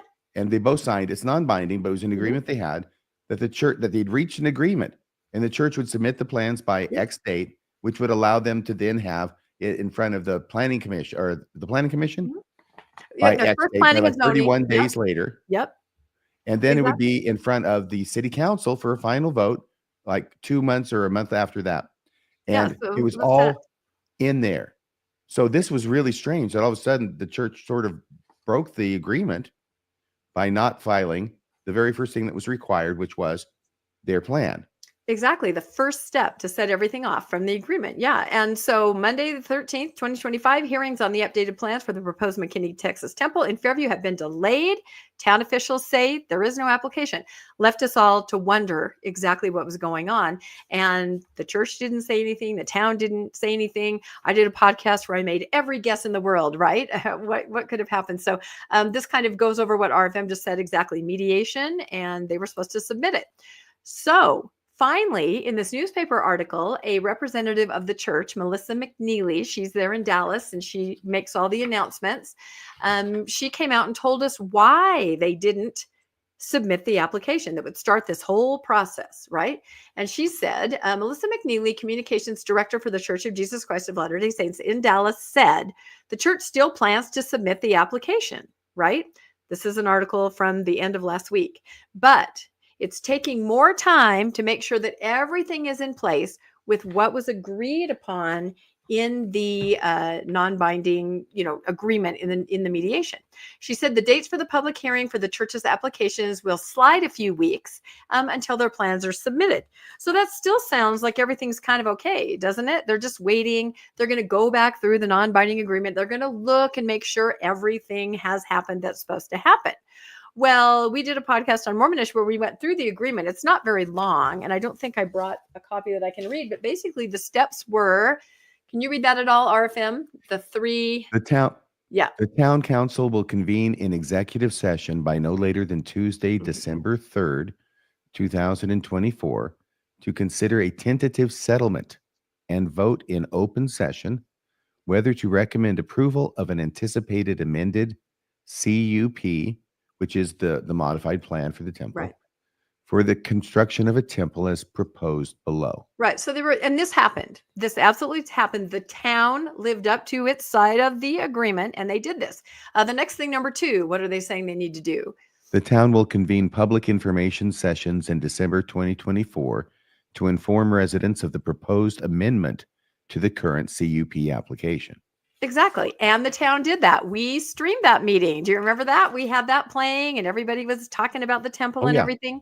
And then the third thing is just that the church will submit its agreement or its application no later than January 13th, 2025. So we were confused by Melissa McNeely's statement. What is it that the church is looking at? What hasn't the town done? From what we could tell, the town has done everything and lived up to its side. And now we're just waiting on the church, which as of January 13th and non-submittal, it had not lived up to it. So we were really confused by that explanation. We still couldn't really make any sense of that. So the article went on to say the church leaders and members say religious freedom and the need to accommodate a large congregation outweigh the concerns the proposed temple is too large for the town. There we go, RLUIPA. Fairview United members are concerned the building will produce too much light, disrupt wildlife, dominate the town. The original proposed temple would have been the tallest building in Fairview. And again, the church did reduce it significantly, but still not up to code. The non-binding settlement reduces the temple's height by around 50 feet, its size by 13,000 square feet. The new proposal is 1-story, 35-foot building, 35-foot building just under 30,000 square feet. A tower coming up from the main structure is 120 feet, according to the statements, with a lightning rod at the top. And you can see that right there. So what's interesting, though, is that because the church didn't submit anything, the town doesn't even really know what the new temple looks like. This is just some kind of like drawing that they used during the mediation, right? It's got things scratched out. It's just, this is not an actual architectural drawing. So at this point, the church still doesn't even know what is it exactly. We know the dimensions, but we don't know. Will it still look like this? We've commented on that before. So they're kind of in the dark. No application. They don't know what it's going to look like. They don't know why the application wasn't submitted. It goes on to say a letter sent to the town council in August from church lawyers Richard Abernathy and Jared Pace state that the temple sites are selected under the direction of the Lord, and the design reflects the church's belief that the temple is literally the house of the Lord. And the architecture, particularly the steeple, reflects the church's belief in looking up and ascending to God. And again, I have to point to the Brussels temple and its teeny tiny little micro steeple or steeploid. I can't believe they're still using this rhetoric of the steeple when there's Brussels. It's kind of interesting. Literally the house of the Lord? That's what they said. Where is Literally the house of the Jesus's Lord. kitchen in the temple? Yeah, Where's I his have bedroom? Where's I his don't know. bathroom? Hopefully it's a master bathroom. Even claiming that the site is selected by the Lord. If you remember, this temple was first announced in Prosper by President Nelson over the pulpit at conference. So the Lord, little wishy-washy in his accommodations back and forth. It's good the Anyway, so place that was just kind of, it's as good of about 4:00 today, 3:00 today, I'm like, okay, well, I'm going to go on the newscast and I'll say the church rep says they're still looking at the agreement, but I don't think that holds water because the agreement seems solid from what the town did. And then suddenly, what happened? I'm just so glad that it happened, if it had to happen before the newscast and not after, right? Suddenly, I start getting all of these copies of letters that are being sent out to members of the church in the area. I got a letter from Frisco Stake. I got a letter from McKinney Stake. I got a letter from Prosper Stake. And I also looked on the McKinney Temple website. This is what it said. Remember, we just had an article a few days ago saying, it's fine. We're going to submit it. No worries. We'll just be a little bit late. And we're just checking some things to make sure everything's okay. That was the word from the church. Now here's the word from the church to their members via the letter from the stake and on the website. The church participated in a non-binding mediation with the town of Fairview in November. During this process, the church made significant concessions, including reducing the steeple height to 120 feet and modifying the temple to a single-story building of approximately 29,600 square feet. The church understood that these adjustments fully addressed the concerns previously raised by the Fairview Town Council. Done. So they say. The church was fully prepared to submit the revised temple application by the January 13th deadline. They were ready. They were going to do it. Well, what happened?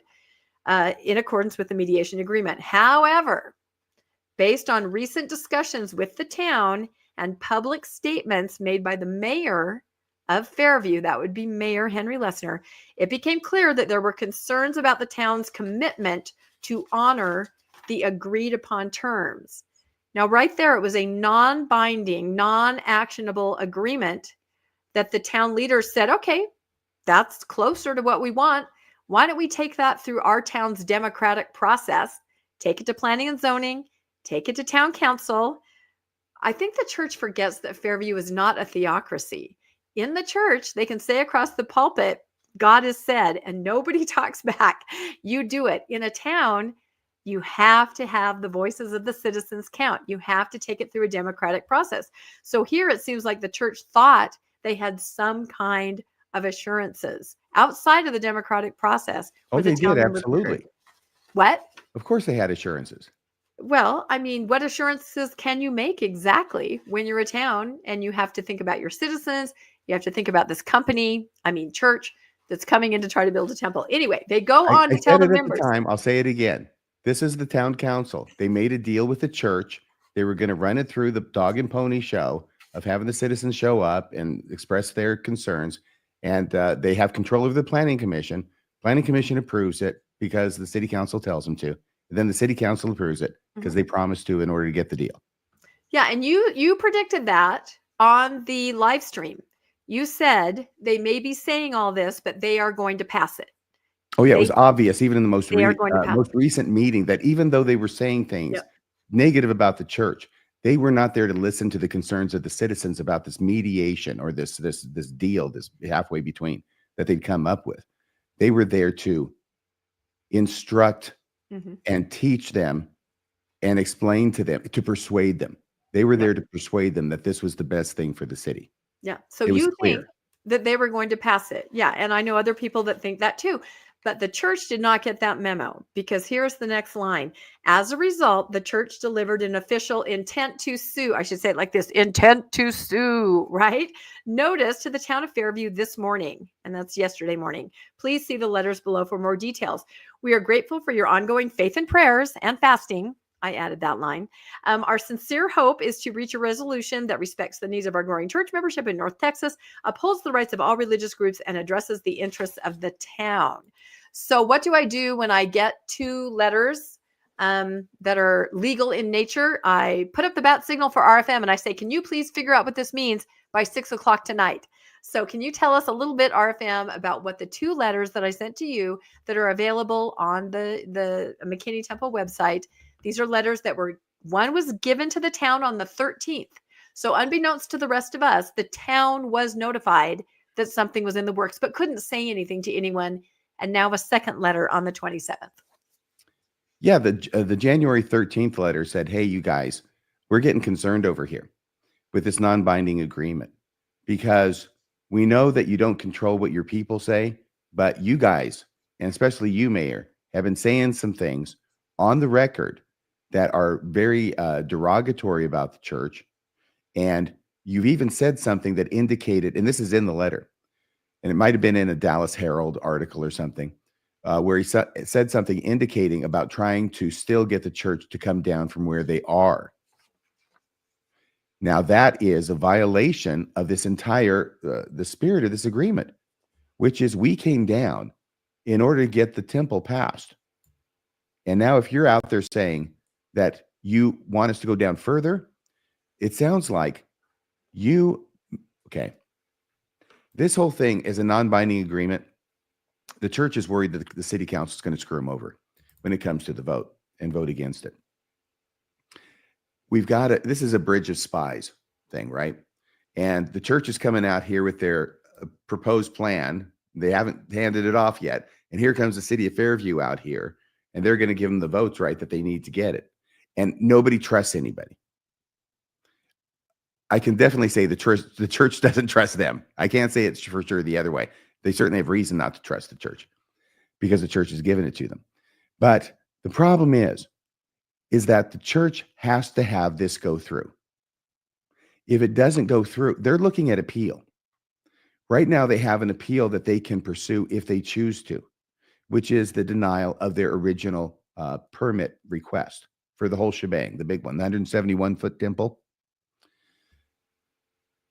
If Fairview screws them over and votes against them, now this whole record is muddied. Because what are they appealing now? Are they appealing the first request that was denied for the 171, which is what they want to do if they can't get it through? Or are they now stuck with the request for the smaller temple, which was denied? Is that now the only thing that they can appeal from? And I guarantee you that whatever the law may be, a judge could see it differently, or a panel of judges could see it differently. And as an attorney for the church, this is why I sympathize with them. If I was representing the church, if I were representing the church, I'm not sure I wouldn't be giving them the same advice under the circumstances. Because why borrow this problem? Why borrow this? The church is already trying to trust them, and now they're doing things that make it look like they're going to go sideways on the deal. I think what's going to happen is that they want to fire this as a broadside, get their attention, and say, look, yeah, we do need to have some assurances about this, that you're not, effing around with us. But what can they say except, no, we really mean it? Well, quit saying this other stuff. Maybe say you're sorry about saying that about us, okay? And we'll go through with it. That's what I expect will happen. Otherwise, this whole thing's going to fall through, and it is going to be one fun time in the city of Fairview. Oh, yeah, we're going to be live streaming a lot. Well, no, I appreciate your analysis. It's an intent to sue. And again, there are a lot of theories out there. I've talked to a lot of different attorneys, people from the town. There are a lot of theories, all the way from this was the plan all along. The mediation was never in good faith. And so the church could say to the members, well, we tried, and now we have to, now we have to follow through. So there's all kinds of different ways. Emotions are running high, feelings are very hot, and we will just see what happens. But this is the next thing that's happened. The intent to sue the town of Fairview, which means they're being told to hold on to all their documents, all their correspondence, all that kind of stuff. So I just thought I have a bit of a responsibility here because people from Fairview are probably watching. Of course. I'm Radio Free Mormon, okay? If I can see this from the church's point of view, hopefully, you can understand that maybe that's what's going on here. And I think that maybe if the mayor got in touch with the lawyers for the other side, or their lawyers got in touch with them, and there was a little rapprochement, little kissy, maybe some flowers, some wine, some soft music, some candlelight, that this whole thing can be rectified. Yeah, but by rectified, you mean build the 120-foot, Yes. Yeah, exactly. And Well, again, the thing is this. I'm sorry. The thing is this, is that When you are going to court, the city of Fairview doesn't know if they're going to win or lose. Right. All right. They could lose. They Your could. attorney has told you this. Okay. I wasn't there, but obviously he did. Any attorney would. The attorney will tell you, you have no assurances. You could win or you could lose. If you lose, then that means that they have this monstrosity in your backyard. And if you win, then they don't have the monstrosity in the backyard. But either way, the one thing I can guarantee you is you're going to be spending millions and millions of dollars on this lawsuit, which has all the earmarks of being able to go up to the United States Supreme Court and every step in between because of the issues raised. Which could be the plan. That's another theory. Yeah, the process is the punishment. Yeah. That's what and don't forget, they have to pay, Fairview has to pay the church's legal costs. You know, there's a, then they do have. Right. And if that's right. Thank you for reminding me. Mm-hmm. Because of the nature of the lawsuit that it would exist and because of the statute, if Fairview loses, not only do they have the monstrosity, they get to pay the millions and millions and millions of dollars to the church for the money they spend on lawyers. Yeah, it's true. They do have, the town itself has created a fund, as I discussed before, and the Fairview United Citizens have a GoFundMe. So there are ways to donate if this does eventually go to litigation. But it's sad to watch all around. You know, like I talked about, Cody is going to the Wyoming Supreme Court. In that case, residents are suing their own town for, having it not go well, and the church sides with the town and supports that. It just is really sad and maddening to watch. I love the law. Yeah. You love the law. That's it. All right. We'll keep you updated. I think I had one more slide just where I was mentioning how many different, they instantly wanted to let their members know that they're taking that next step because they put this out very quickly and said, we're going to sue. And so again, what this will do to community relations there, it's a small town, closely knit town, and it's just really hard to watch. So, and nobody's happy on either side. So, and the thing is that the people who are against the church are going to see this as a really bad act on the part of the church. Exactly. And they broke the agreement and they're horrible. They're even worse than we thought they were already. Mm-hmm. And the people in the church are going to be looking at the town and saying the same thing from the opposite point of view. That's it. That's it. You can't, it's hard to see each other's point of view. And we should also point out that by not submitting that agreement to the smaller temple, what's back in line is the larger temple. That's what they're going to sue about. The original application for the 174 feet. So that's something to think about too. Can I say one other thing, which is obvious to me, but may not be to the firm that's representing the church, which is based in Austin, I think. The mayor is saying negative things about the church because he's trying to align himself with the people that he represents who don't like the church. Yeah. I can't tell you how many times I've done this representing clients over the years who were charged with crimes, and maybe they did something really, really dumb, like, and I go over there and I commiserate with the prosecutor about how bad what my client did was. Because I know with this prosecutor and this case that by doing it, I can get a better deal out of him by getting him laughing about it than I would if I just, because I got no case otherwise. It's all negotiation at this point because they got an open and shut case. So I sense what the mayor's doing. I think that the church should have contacted him and clarified, this is what you're doing, right? Mm-hmm. Because you're making us nervous, and I expect to go, oh, yeah. I mean, I once had a client, this was a felony case. It was in Superior Court. And I went over there and my client was so mad at the prosecutor in this case. He believed that she was committing all sorts of bad things. And of course she wasn't. It's Rosemary. She was a chief criminal deputy. And I walked over to her, my client's in the courtroom on the benches, right, with all the other people who are there for their hearing. And I walk over to Rosemary and she starts smiling because she's a very pleasant person, wonderful personality. And I had to tell her with an absolute deadpan under my breath, don't smile at me. My client hates your guts. And I don't want him to think that we're in cahoots. Wow. So she dropped it and gave me a very stern look and just said, okay, so what is it you want? And we continued like that. Wow. So there is a bit of acting that goes on. But whenever I've done it, it's been to benefit my client, right? Not to screw him over.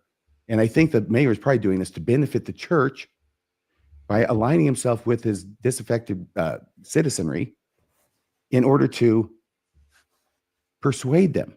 That's what the whole meeting was doing, was persuading them. You know, I see Right. what you mean. They are dirty sons of bitches, but you know, But it's a pretty yeah. good deal. But I still chalk it up to the difference between a democracy and a theocracy. The Mhm. mayor, these are the people that vote for him. He's got to do exactly what you did with the other lawyer. The church has never had to do that. You say it and they do it. They do not understand somebody that has to, talk to the people, get the Yeah. people on their side. That's not a thing in the church. What You does the mayor know and every say it. person on the city council know? They know that they are going to have a bunch of pissed off citizens Mhm. at them when they do this deal. Elections are in May. That's another issue too. They know that they're going to have a lot of people who are going to be mad at them for compromising. So they've got to do something to mitigate that. And I just think that's the disconnect. I think that might be the disconnect. And if there was someone there who could just make that connection, someone with the initials like RFM, then Yeah. maybe we could make this deal come through. You saying you and can bring it save home to God. Fairview? Yeah. You probably could. Yeah. Anyway, yeah. It's a great, it's a conundrum. It's a problem, and it's really unfortunate for everybody on all sides. Okay, I think I'm done. Now we're on to Bill and his Yay. story. All right, and I won't take long. We've gone a touch long, so I'll just really quickly go through this. And RFM, you talked about this recently. Was this on last week's newscast? Or was I've been this trying to think, but we could do all these Yeah. shows, but we did. And I remember because I was playing it, remember? And Mhm. it occurred to me right when I was playing it that as Elder Holland is saying, stay in the boat, they're actually playing the clip from the church video where Jesus is walking on the water to Peter and telling him, get out of the boat. Yep. And so I do want to mention that. So Elder Holland has this video comes out in the church where Elder Holland is asking people to stay in the boat. RFM covered this sometime in the last week, pointing that out, that the imagery they're using of stay in the boat is actually Jesus walking on water and Peter wanting to get out of the boat to exercise faith. It's a double message, and it's sort of strange, and it's almost like the church didn't catch it when they should have. I'll just note that. Then the church news comes out with an article that follows up on this. Stay in the boat. President Holland pleads in new video. And Holland says a couple of things in this. He says, do not abandon the ship when the waves are a little high. He said that is when you tie yourself in, get the life jacket on, and you hold on to an oar, or you do not move. President Holland said that getting out of the boat, which symbolizes the gospel of Jesus Christ in this example, is leaving its protection behind. And so I just wanted to point out what RFM said, that they sort of picked the wrong story to pick an image from when talking about staying in the boat. Can I just say something about that? As a general principle, I think that's true. But if you're like in the movie The Perfect Storm, the guy who stayed with the boat did not fare any better than the rest of them. No, in some boats, like the Titanic, are huge, but the church has already been caught. This is Elder Ballard, stay in the boat, hold on. He, like you said before, he's the one who gave the original sort of message in recent times with this. And now that he's gone, Elder Holland's picked up the oar and ran with it. So, but you remember Del G. Renland, doubt not, but be believing. The Swedish apostle. Elder Renland said that that the church as a boat was a metaphor was actually a dilapidated dinghy. And this kid gets on the boat, the captain's senile, the boat's damaged and taking on water. The captain has flies buzzing around him. Yeah. They don't have food, they don't have water, the ship's falling apart. Mm-hmm. And the kid's like, hey, I didn't really sign up for this. I'd rather get back in the water with my life jacket and swim to shore. And as you pointed out in your commentary about it, what the church isn't telling you is that if you get out of the boat, there's only 2 foot of water. It only comes up to your knees. And they're trying to convince you to stay in the boat when you could just get out and walk to shore. I just wanted to point out, this was Elder Renland saying the boat is the church. I hope that's not coffee. It looks like it, doesn't it? Because the guy who's the pilot is supposed to be the president of the church. Yeah. He's the prophet. Elder Renland couldn't have been insulting any more to the church than he was in this talk. And I would suggest everyone go and watch and listen to that. So there's that. I'll just note, here's a line from RFM that made me chuckle. This was something you said in our episode. I don't know if it was 64, 65, or 67, because that was part 1, 2, and 3. But you said, we're not a Carnival cruise liner. We're just a dilapidated dinghy, but we'll get you there.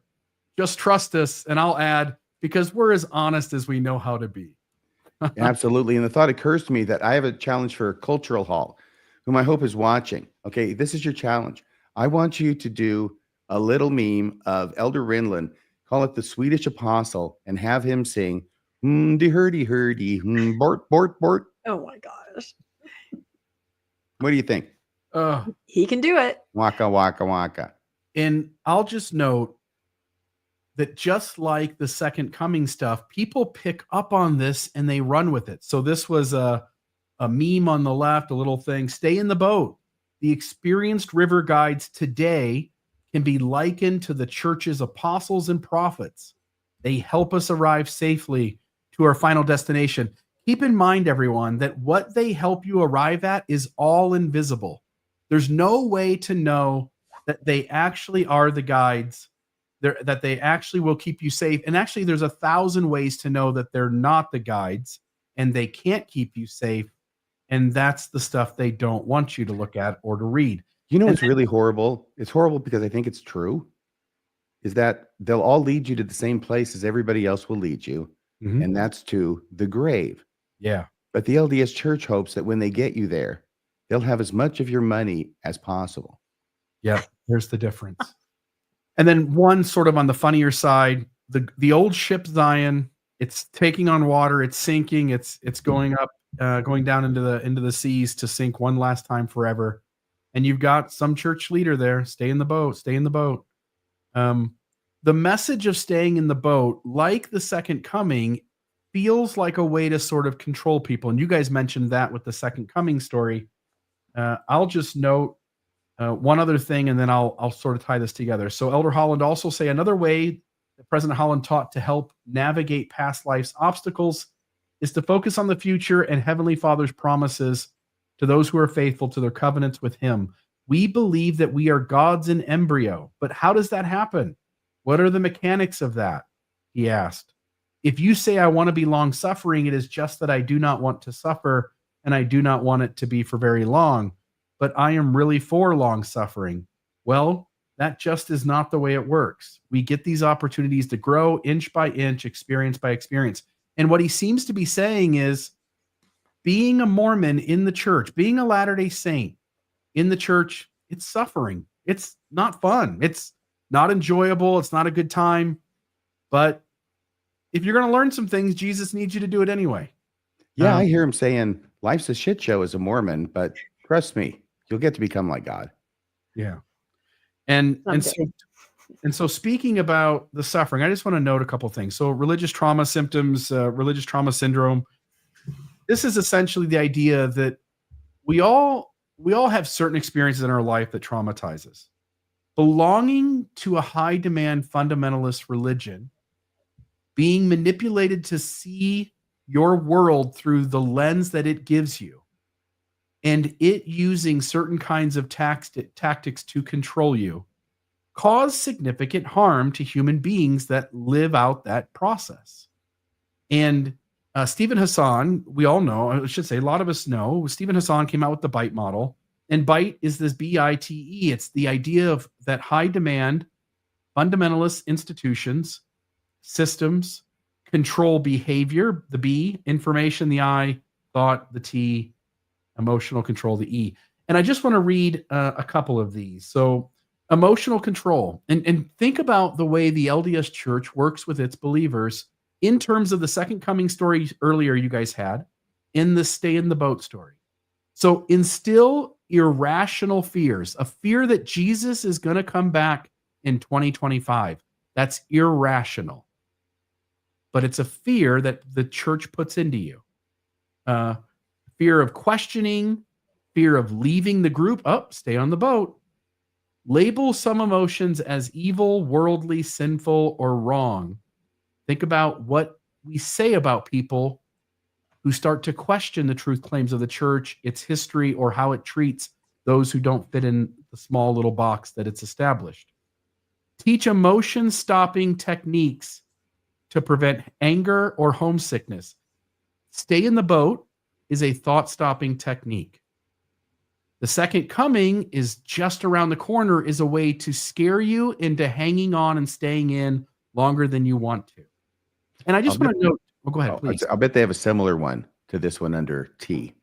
Yeah, and I'm sure they do. I'm not going to read that one, but I'm sure they do. Who do you have to tell stay in the boat? I mean, anybody who's feeling bumped into by the world and needs the safety and security and blessings of their religion will just naturally stay in the boat anyway. The folks who are thinking about not staying in the boat are the folks who feel on some level that being out of the church would be better for them than being in the church. So when Elder Holland talks about staying in the boat, he seems to generally be talking to people like, hey, you're better off here than there, no matter how hard life is. But that's not really what those guys are saying. They're saying no matter how bad you think we are, no matter how deficient you think we are, no matter how outside of your expectations you think we are, you should stay here anyway.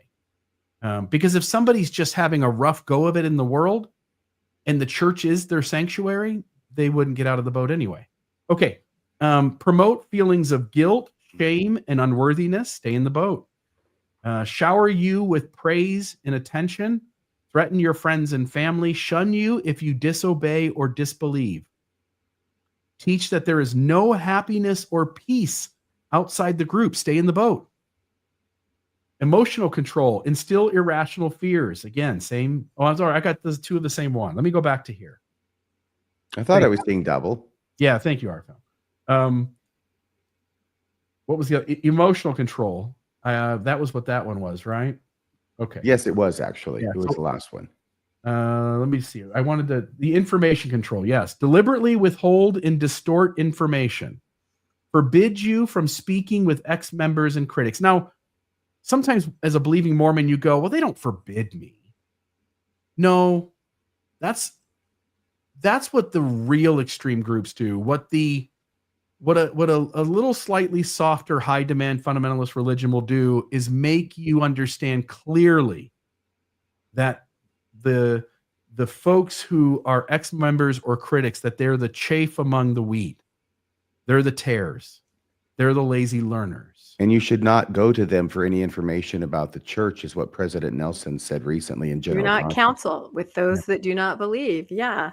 And I knew right away that would mean kids with parents who were post-Mormon would listen to that and pay attention. So, and remember, Elder Christofferson literally did say, after condemning the Amish for shunning someone who joined the church, suggested that Latter-day Saints should in fact shun their ex-member and critical family members.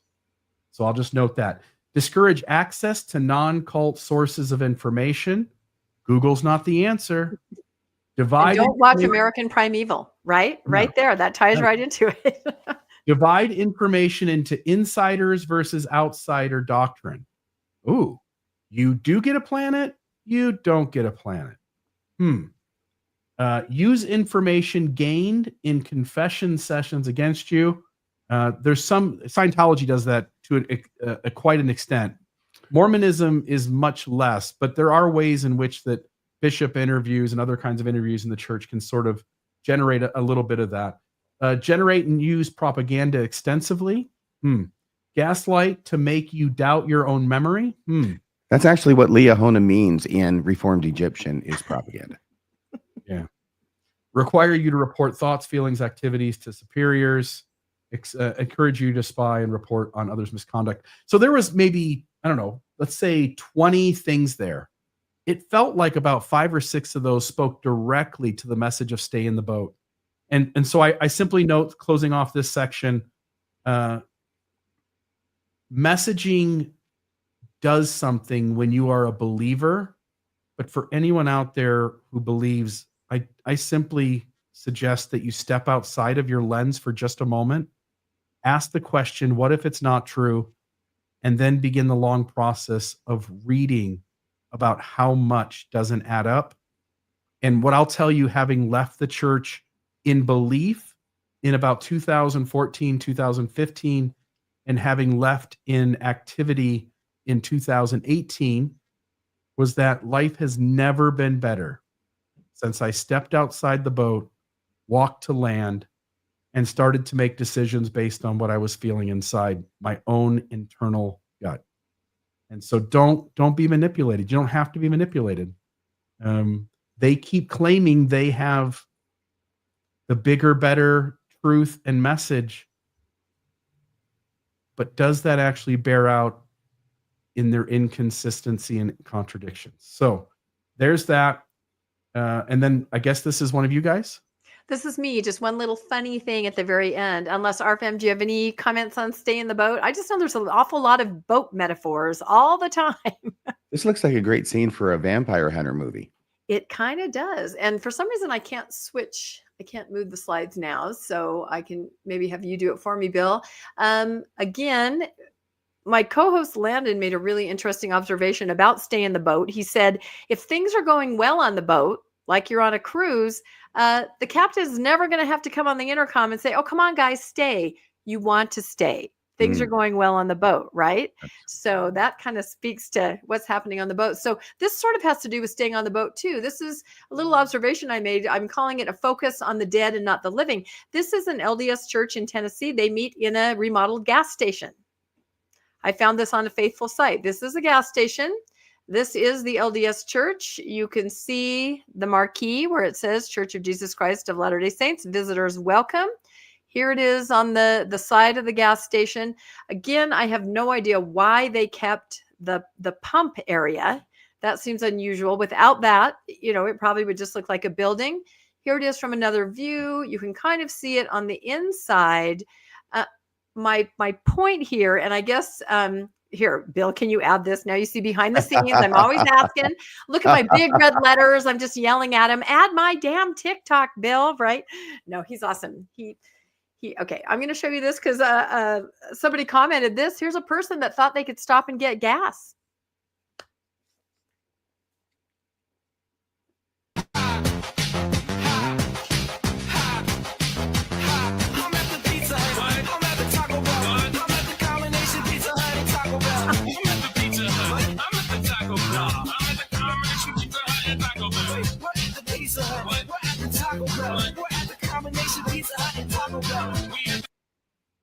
And this person is just scratching their head. They have no idea what's happening. So, and I have two more slides.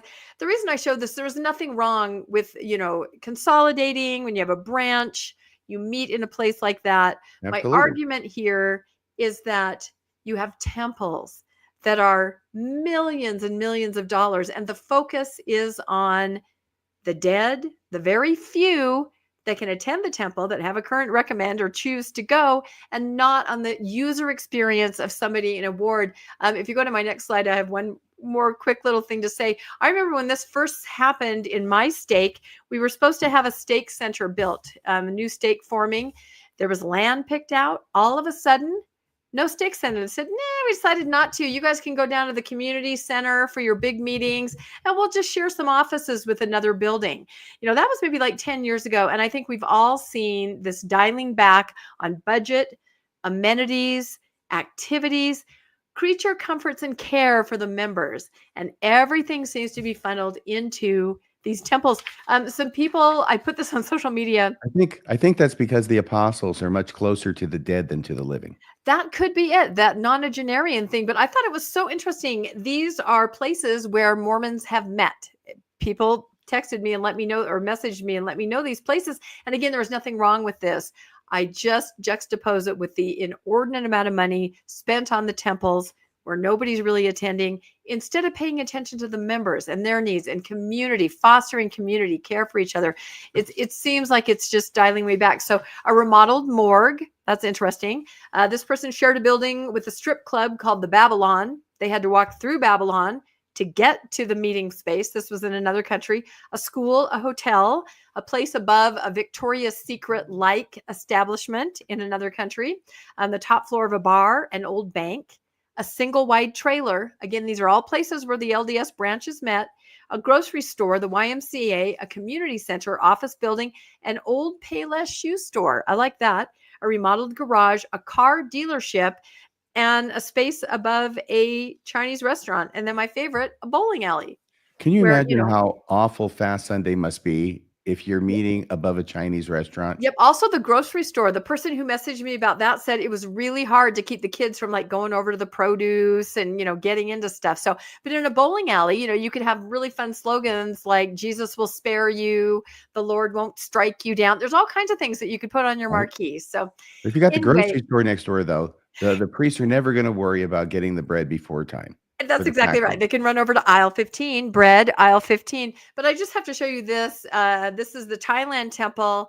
They claim a number of members. Insiders tell me there's about 2,300 members in the entire country. This is Thailand. Look at this. Spend a little money on your people, the people that matter. Give them a nice place to stay, up the budget. Let's work on putting some money so that you can form community and have a good user experience. I don't know. It just struck me as funny. The gas station. This is starting to have a little bit of let them eat cake flavor. That's what I feel like. And that gas station has a temple 43 minutes away from it. So there is a temple there, but they're meeting there. I don't know. I hope people comment and tell me where they met. I thought those were really funny. And to kind of top it off finally at the end, I saw this on social media. Do you recognize those couches? Exactly. And They're the red seared in chair. my memory. Yep. And if you look in the back, somebody says if you walk up to them, they smell like old Cheerios. And it was some funny stuff from church. That was great. But again, here they are. Are they divesting themselves again of more meeting houses? You see that all the time too, getting rid of meeting houses, putting wards more in one building. I can't imagine they're remodeling, but these are the foyer couches that they're, for one, they purchased them with tithing money and now they're selling them at DI. It's a vicious circle. Anyway, There's a million ways to make money in this church. Yep. I think that's true. So anyway, if anybody wants a foyer couch, just kind of for old time's sake, I don't know, maybe you were at a stake dance and made out on a foyer couch. I don't know anyone that did that. They might want it for old time's sake. Anyway, they're at your local DI. So there we go. All right, we're done. We're almost hitting Mormon stories length here, but we had some really important stories. All we have left now is to mention, perhaps very quickly, what we're doing this next week. I can say on Mormonish, I do not know. We are trying to do an update on Fairview. Given the time and the fact that we have to do it tonight and work in the morning, we'll see. We'll let you know tomorrow. So that's us. What about you, Bill and RFM? I'll let Bill address that since he's in charge of Wednesday's show. Yeah, when RFM did the show, what's the gentleman's name we had the conversation with? The guy we had a conversation with? Ganesh. Is it Ganesh? Well, it's not Jacob because that was Ganesh. Saturday. Ganesh, What? yeah, Ganesh. Ganesh Sharian. Oh, Ganesh, yeah. And when Deep that dive in the Book of Mormon. Yep. And when that conversation took place, there was something he said that made a connection to the Book of Mormon and George Washington and Captain Moroni in that part of the Book of Mormon. And it drove me sort of down the rabbit hole. And so Wednesday's show on Mormonism Live will be a conversation about Captain Moroni as a George Washington figure. And so if folks will tune in for that, 6:20 p.m. Mountain Time. And then we have Mormonism After Dark on Fridays at 8 p.m. if you want to let down your guard a little bit and join us for a fun hour and a half. It's a great time. Yes, it is. Captain Moroni is General Washington. He is. And I'm trying to. It's far from conclusive, but I'm trying to. By the way, it appears that the bankruptcy case with John DeLynn and Jen Camp, it's Jen Camp's bankruptcy case. It appears to be finalized. Okay. It appears to be finalized. There were some things that happened. And what I'm trying to do is see if I can get the attorney that represented Open Stories Foundation to come on the show and give us their perspective and their rundown of the whole thing. Wow. All right. It was resolved by agreement, by the way. So without fireworks. It's like somebody said about the end of the world being not with a bang, but with a whimper. That's kind of how a lot of cases go. And I think that's how this case went. There were a lot of fireworks along the way, though, and it's a hell of a ride. So we'll see if that happens. I hope it will. Yeah. At we'll any look rate, I'm forward going to to do that. something that covers the final, the denouement. Well, we have to, because we've all been podcasting about it for quite a while. And I have to say, with your Moroni episode, that is not news to me. That is nothing new. I was raised knowing that, to the point where I would raise my hand at school and go, Moroni was in George Washington's tent, blow by blow, planning out the entire revolution. I was raised with that knowledge. That is a 100% true fact. You were from my raised. childhood. You were raised with what knowledge? This knowledge that Moroni was in George Washington's tent the entire time, planning the battles. That's not the claim I'll be making Wednesday. That's what I was raised with. We'll That he be was making a different. Guiding every step. I think it was a Skousen thing. If anybody out there was raised as a Skousenite, let me know. Has there ever been any bigger losers than Moroni and his dad? That's what I wondered. I mean, why would George Washington want to qualify? be taking any advice from these losers? I know. It should have been someone else. They got but yeah. creamed. Yeah. They have the armor. They've got the high ground. I don't know. They get creamed. I picture him saying to George Washington in the tent, okay, you got a chariot, you get a tapir, you hook them together, you go charging after the British. That's what I think it must have been. So, well, now I'm even more curious to see your program if it's not about Moroni helping George Washington with the Revolutionary War. I would say it's about Joseph Smith using all the knowledge that everybody and every school kid at the time had about the Revolutionary War that was recently fought, and putting lots of stuff from that, packing it into his Book of Mormon. Well, there you go. All the parallels. All right. Well, stay tuned for all of these amazing programs. Thank you again for co-hosting, Bill and RFM. We will see everybody next time on the Mormon Newscast next Monday night. Thanks all. Elder Bruce R. McConkie here. That's a wrap for this week's edition of the Mormon Newscast. We appreciate you tuning in and sharing this time with us. Keep the conversation going and stay informed on all things Mormonism.